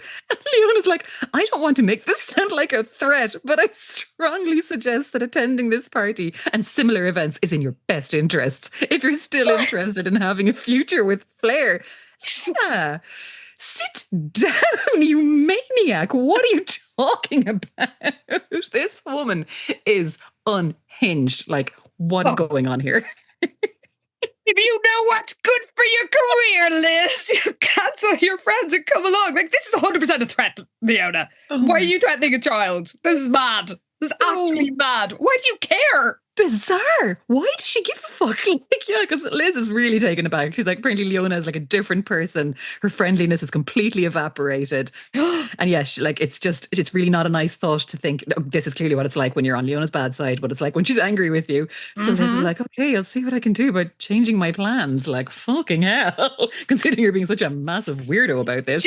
Because she does ask if she can bring her friends. Yeah, because she's like, look, Todd is busy, but can I bring my friends to this thing? And Leona's like, I'm sorry, Liz, there's no rule against bringing your best chums to this sort of function, but it just isn't done. Everyone brings a date, a real date. I'm sorry, is this a sex party? Like, why are you saying you bring a real date? What, like, what are you talking about? This is basically office drinks, and she's acting like it's this fucking make or break, like, weird secret society meeting or something. It's maybe it is. We haven't read the next book. I don't know. Well, who knows? I have to say, I'm intrigued as to what this could possibly be to make Leona act like an absolute madwoman here, because, like, this whole conversation is truly strange. Like, I don't know what's going on. It's baffling. Yeah. So we cut to Jessica. We're told that by 4 o'clock she's managed to force Cameron out of her mind. At least that's what she's telling herself. She can't believe a guy who seemed so nice would humiliate her and be so mean and pull away right before they kiss. You should be glad he's pulling away before he kisses you, because she'd sworn that he was about to kiss her, and that he wanted it as much as she had. But then she's like, oh no, but I didn't want it. I'm not interested in a guy who works in the mailroom. And then thinks, but why wasn't he interested in her? Which would be a good line if he wasn't a pervert. This is the thing. Like, this is just because it's meant to be her being like, oh, I fancy him, but oh, I can't fancy him. He's just a mailroom clerk, because she is as shallow as he has accused her of being. But it's just all fucked because he's such a creep. 100%. So we learned that she's got Michael, the stylist, to do her hair. And so she's ready to present herself in front of Quentin in her dramatic waves of gold locks. And she winks at herself in the mirror and thinks Quentin wouldn't be able to resist her. I hope he can. Oh, God. And then she comes in and he whispers, creepy. Oh, he puts his hand on her shoulders, extra creepy. Jessica, it was you, wasn't it? You're the girl who kissed me in the dark room. And she bats her eyelashes and smiles enigmatically. She could tell from his wide eyes and ragged breathing that Quentin was intrigued. I'm telling you, somebody who's written 2 books with some sex scenes in it. Ragged breathing means, I mean, I'm talking a lot about erections in this book, but in this episode, but ragged breathing means they are very turned on. Yeah, nobody's just having a chat and sort of going, they're not banding. Cup of tea. It's awful. This man not only wants to have sex with you, he wants to have sex with you now. Right this second. Right now, he is ready to go. And it is so disgusting. Why is everyone a sex offender? And why are they all so horny all the time? Constantly And horny. at least directed at consenting adults your own age. Seriously. Like, it's fine. If this is some sort of sex office, good for you. But you know what? Go forth. Have fun. Wreck that photocopier. I don't care. But leave the 16-year-old interns out of it, please. And keep it consensual. Yeah. Don't kiss anybody whose eyes are closed and doesn't know you're there. Oh. So she shows him his shots or her shots, and he is impressed. He does say, look, you're not tall enough for catwalk modeling, but maybe you could be tall enough for photo shoots. And she's like, oh, awesome, but then she tones it down because she wants to be all sophisticated. Yeah. And he's like, well, we can discuss it over dinner. Okay, Terry Richardson, like, this is so gross. So She is a child. Where are you going to take her? Yeah. McDonald's.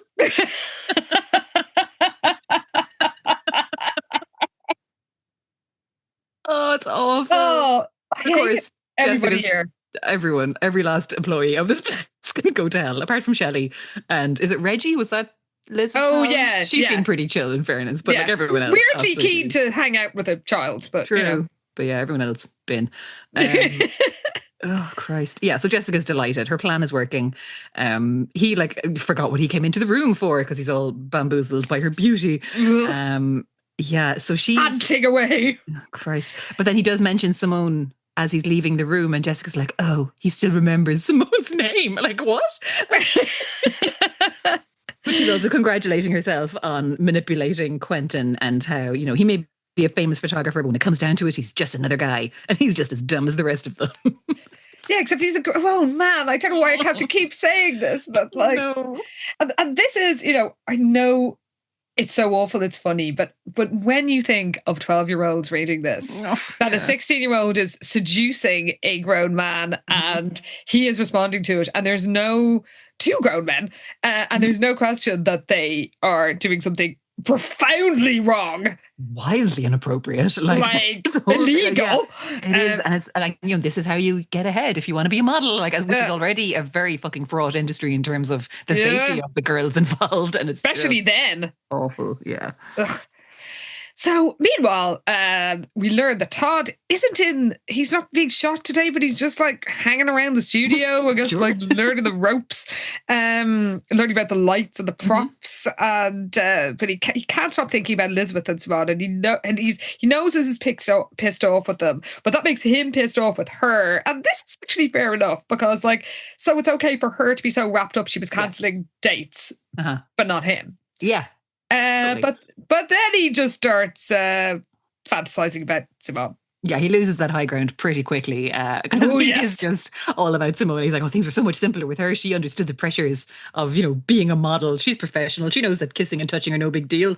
That like it's just work. It's not a thing. And then, of course, she appears in front of him in another tiny bikini, and she's just flirting like crazy with him. And he's really just being taken in by this whole thing. And she's just very overtly, flirting with Todd and being very sexual with him. Very much so. So like, do you think my bikini's too tight? Can you have a look at it? And Todd's like, oh. Like, he's actually trying not to look at her. He's just looking at her face. And she's like, oh, Todd, I'm asking you as one professional model to another.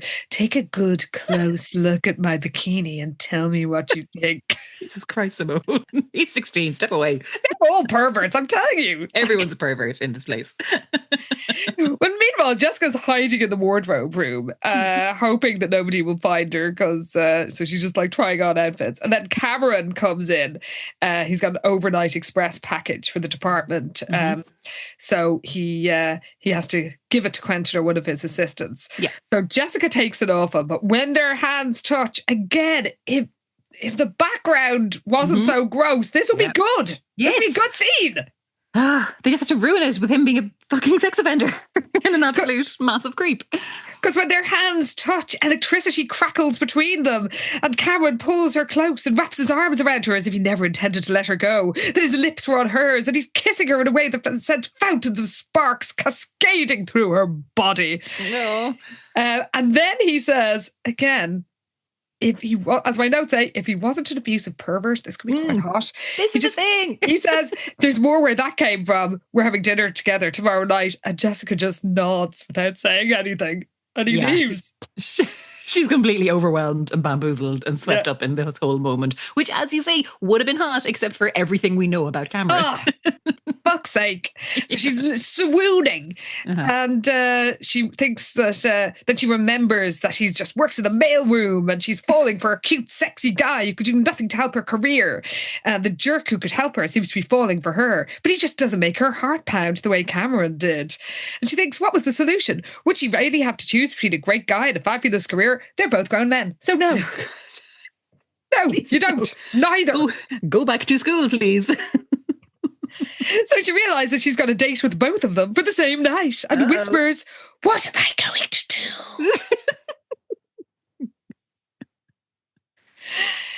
So then we cut to poor old Liz.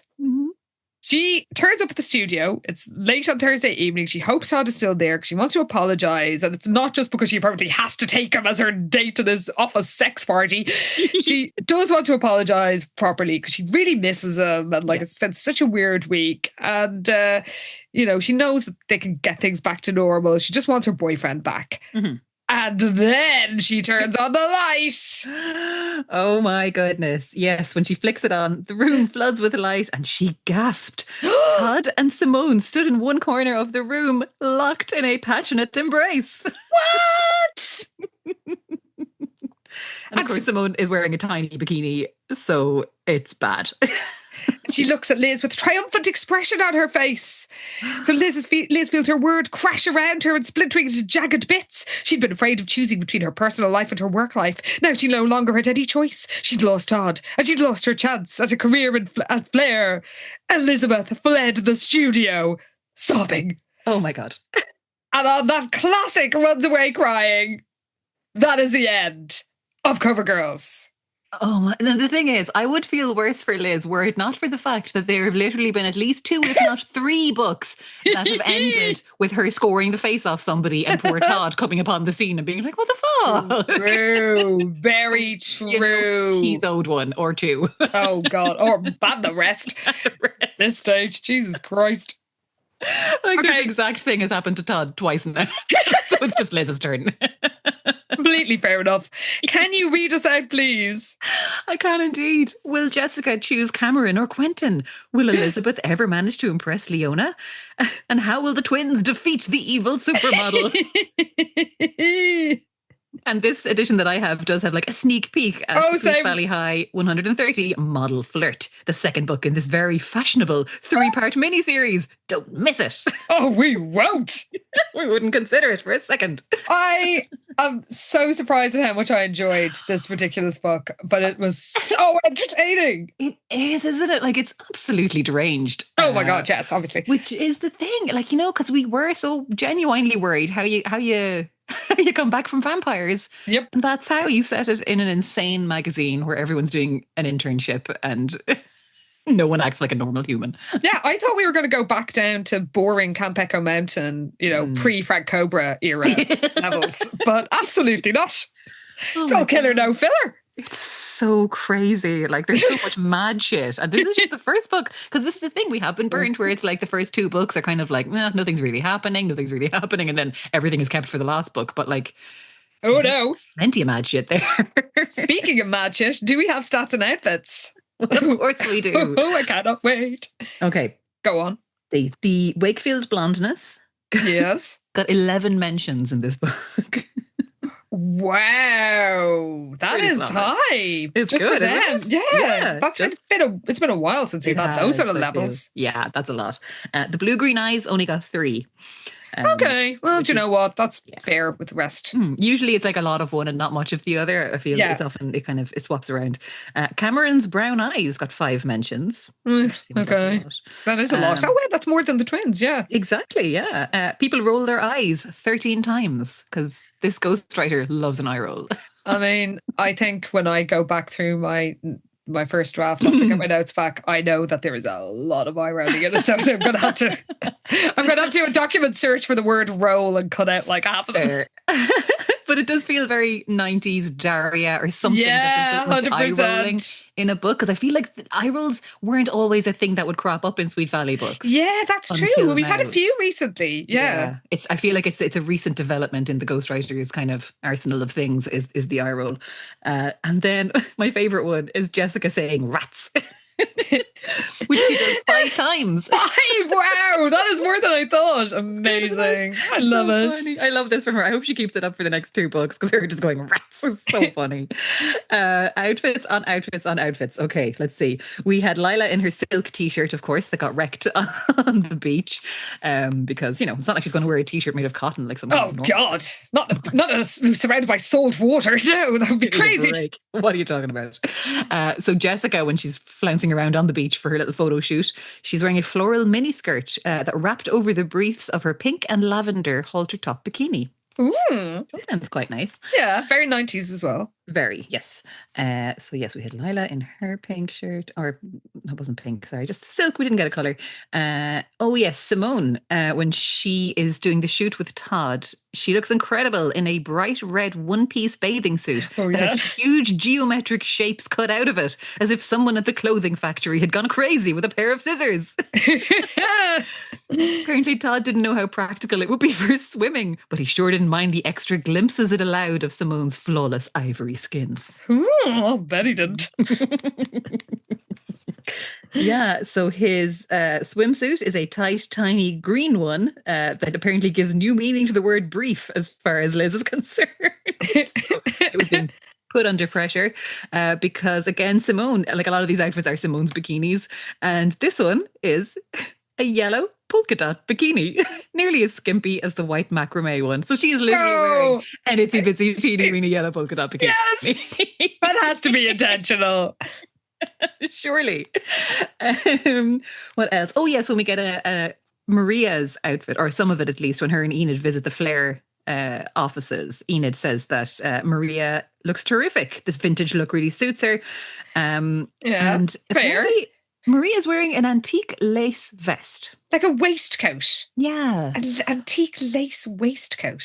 What era is that from? I don't know. I'm baffled. Anyway. I don't know. Yeah. Good for you, Maria. Sure, I guess. And then Jessica, when she is making her effort, she's gotten her hair done by Michael because she's on her seducing Quentin mission. So this is when she's showing him the photos after she's made out with him in the dark room. So gross. She's wearing a long white blazer over a low-cut white mini dress. Both pieces were trimmed in gleaming silver. So with her suntan, she decided she looked much better in white than pale-skinned Simone could ever hope to look. Oh God, okay, thanks. I know, it's so anti-pale skin. Like that gross ivory bitch. I literally have so many foundations and things that are, the color is ivory. Ivory. White, pale person. It's why there's a great makeup brand called Sculpted by Amy, which is Irish, but it's international as well. And they do have an amazing range of foundations from like very pale to very dark. But the pale ones are really good for Irish skin because they're just like that sort of blue white. Yeah. It's a very distinctive. It's a very distinctive sort of white. Yes. So I will say to my fellow ghost girlies that like they go so pale that I am number 2. Oh, yeah, I'm not even number 1 on it. Wow, okay. I'm pretty fucking pale. So yes, there's a little PSA. Jessica Wakefield would. I mean, she'd find her own color in it, but yes, even Simone would. Their hideous, ghostly flesh.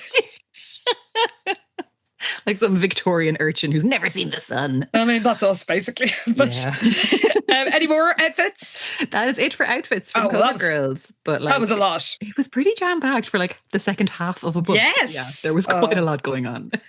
Oh my God. Well, listeners, what did you think of Cover Girls Part 2? Did it put some bass in your walk? How could it not?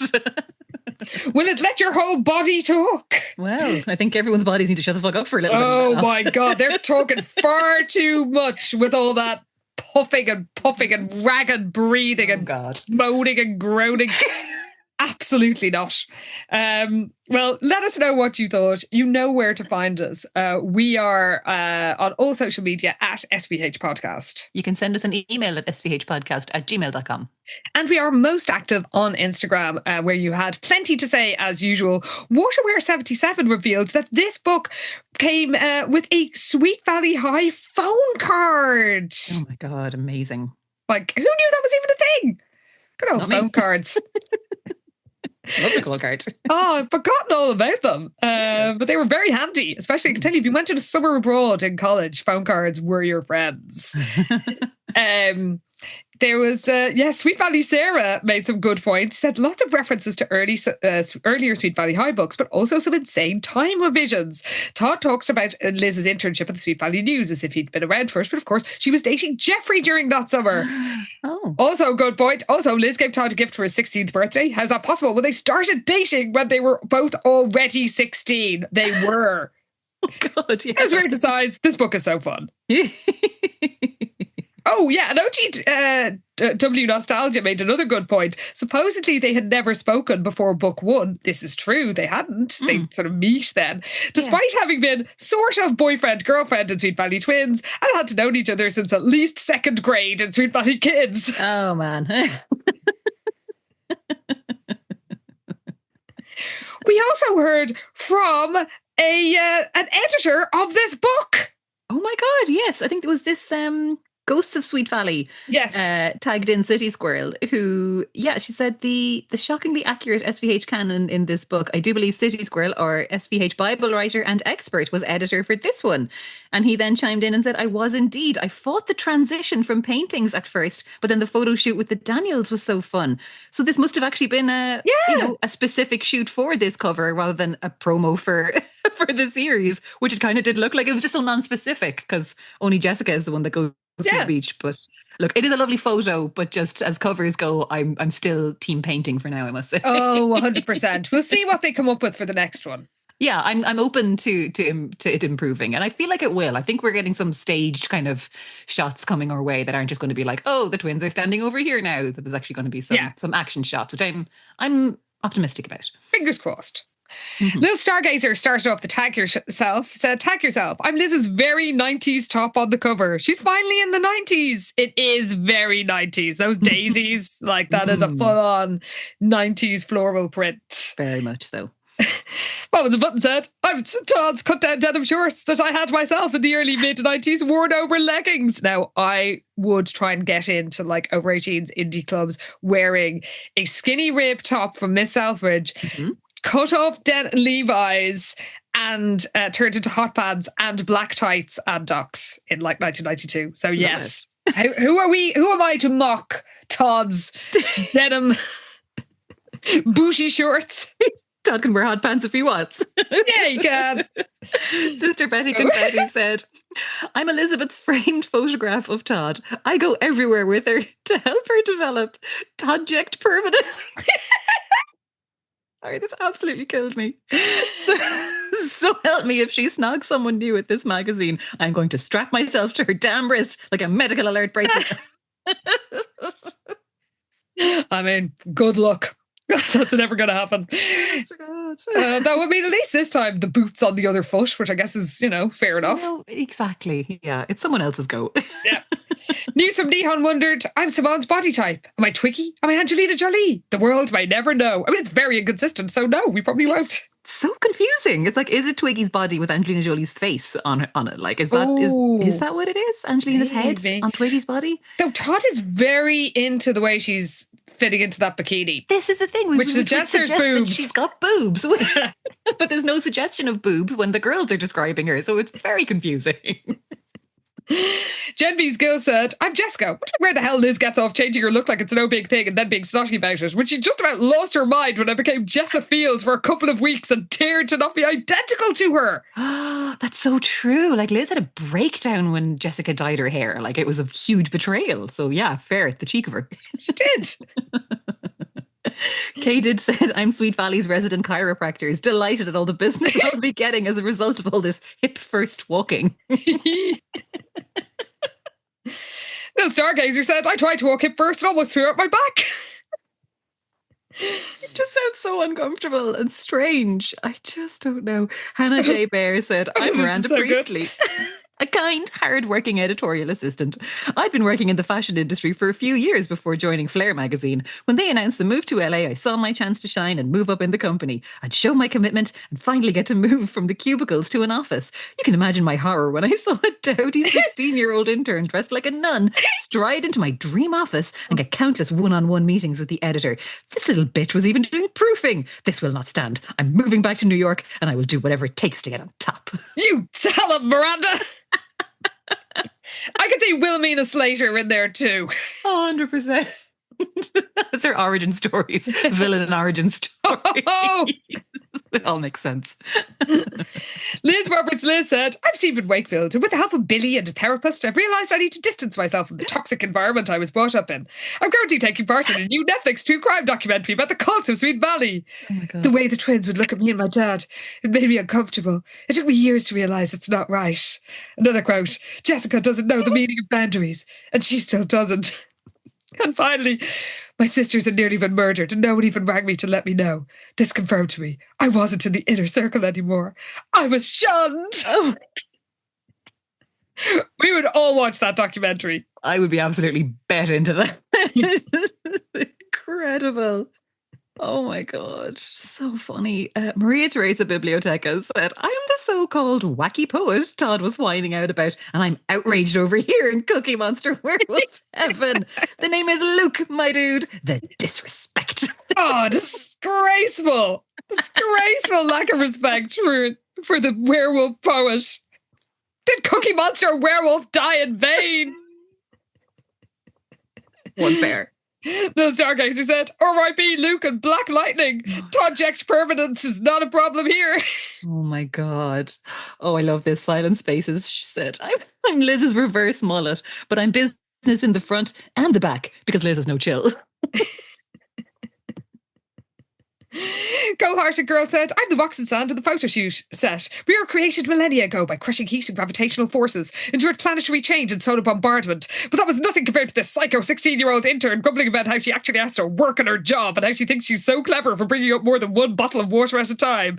Oh, sorry, Jessica. Our literal rock's heavy. Sorry, we weigh more than Simon, who you obviously want to kill, probably using one of us as a weapon. Weirdo. You tell him, Rocks. Oh my God. These are all so good. Oh my God. Okay, Rainbow Dash said, I'm Lynn, or whoever it was that went goth with Enid. Since I was dragged from the vaults, and who knows when I will next be summoned, I'm staying a goth, and there's nothing Francine Pascal can do about it. Yes, do it. Do it, Lynn Henry and Annie Whitman. I can't remember who else was. Is it Jennifer? Oh. What's her name? Oh, Jennifer Mitchell. Yes. Yeah, they were the little goth trio. Good for them. You stay goth, girls. Oh, fingers crossed. Charlie Roman Barr said, Todd raging at the printer is the most relatable anyone in Sweet Valley has ever been. Mm-hmm. Very true.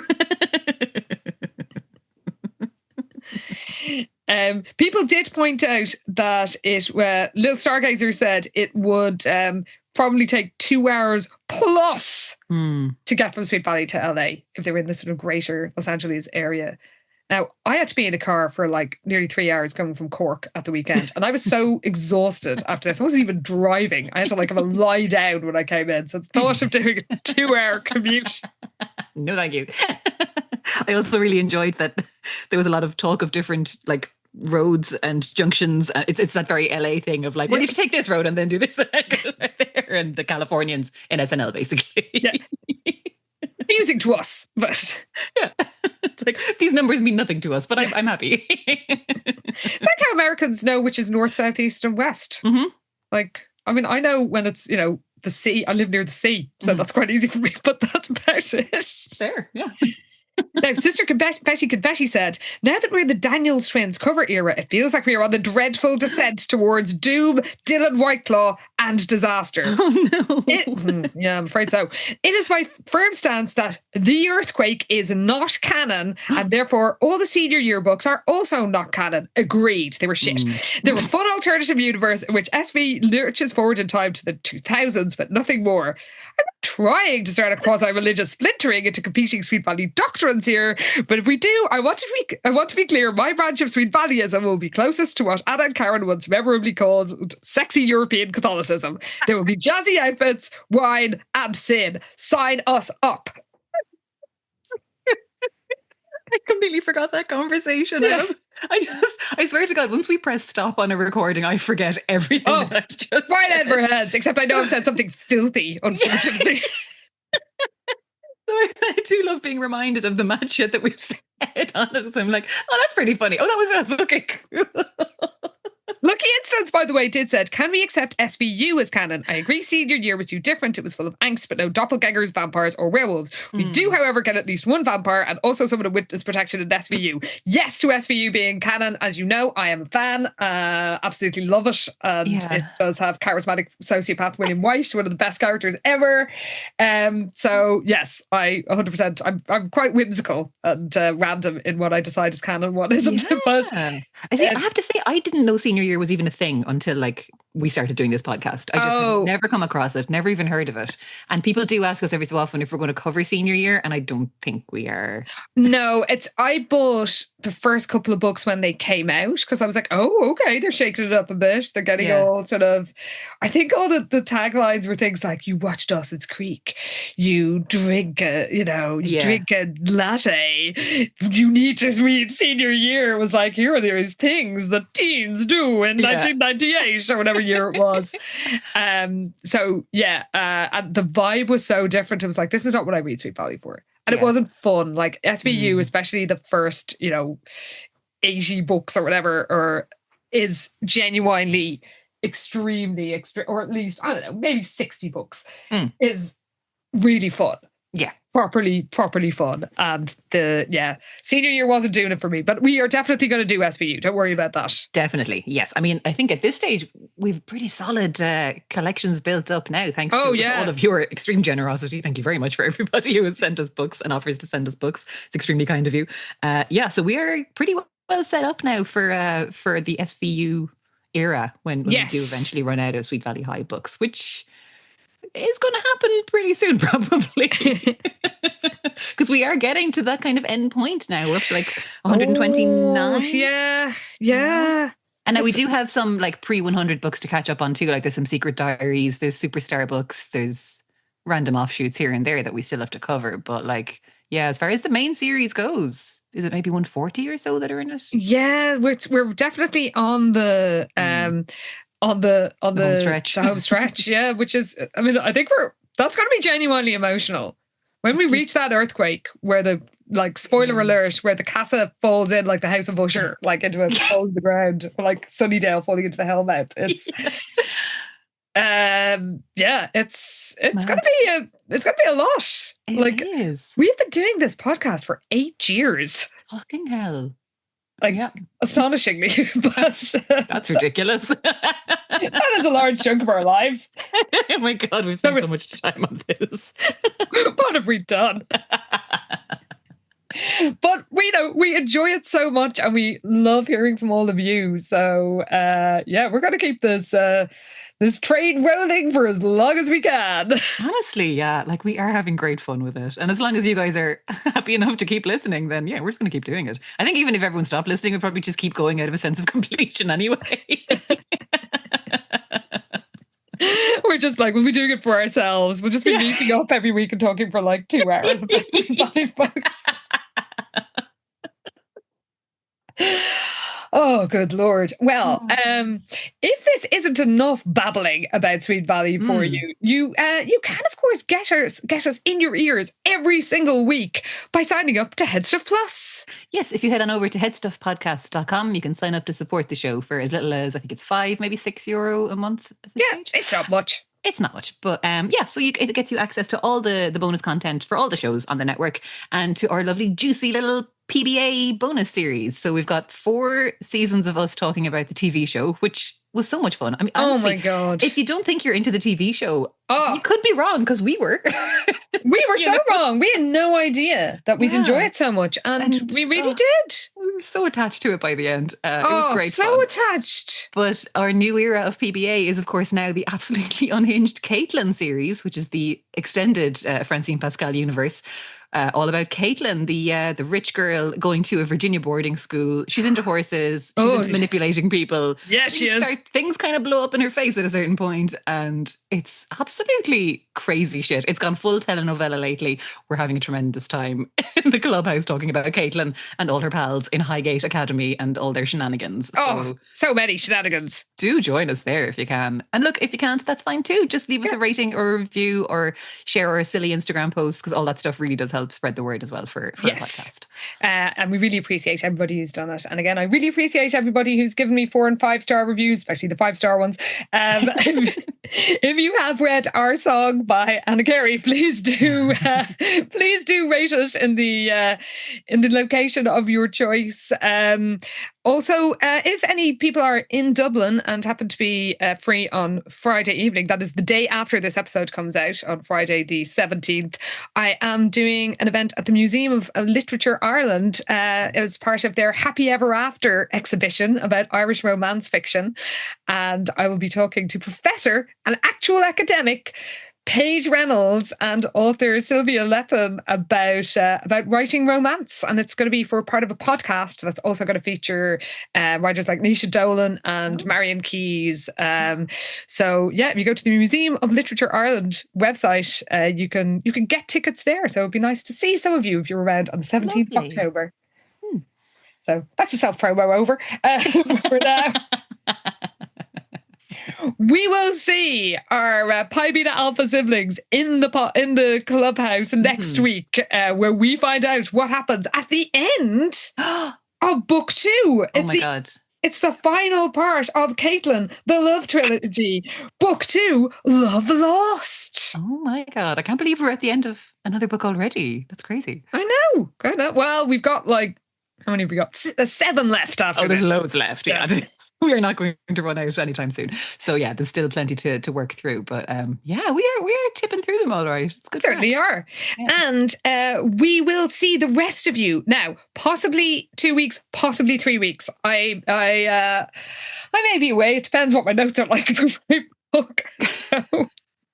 Anna needs a holiday, lads. Okay, so just everyone be cool. The madness is kicking off again. So, but you cannot wait. So yes, you definitely need a change of scenery and to get on a plane and go somewhere where you can just drink wine outside. Yes, please. So that might be happening in 2 or 3 weeks' time. We're not sure yet, but look, there might be a little break in our future, but it'll only be a small one. Just it'll be very well deserved. So thank you. Well, whenever we come back, we will find out what happens when, I guess, Todd and Simone are model flirts. Sure. I mean, there's too much flirting going on, if you ask me. It's extreme, yeah. See you then, everybody. Thanks for listening. Bye.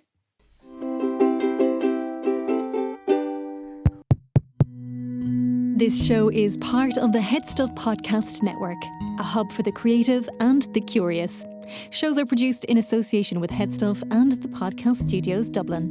Find out more or become a member at headstuffpodcasts.com.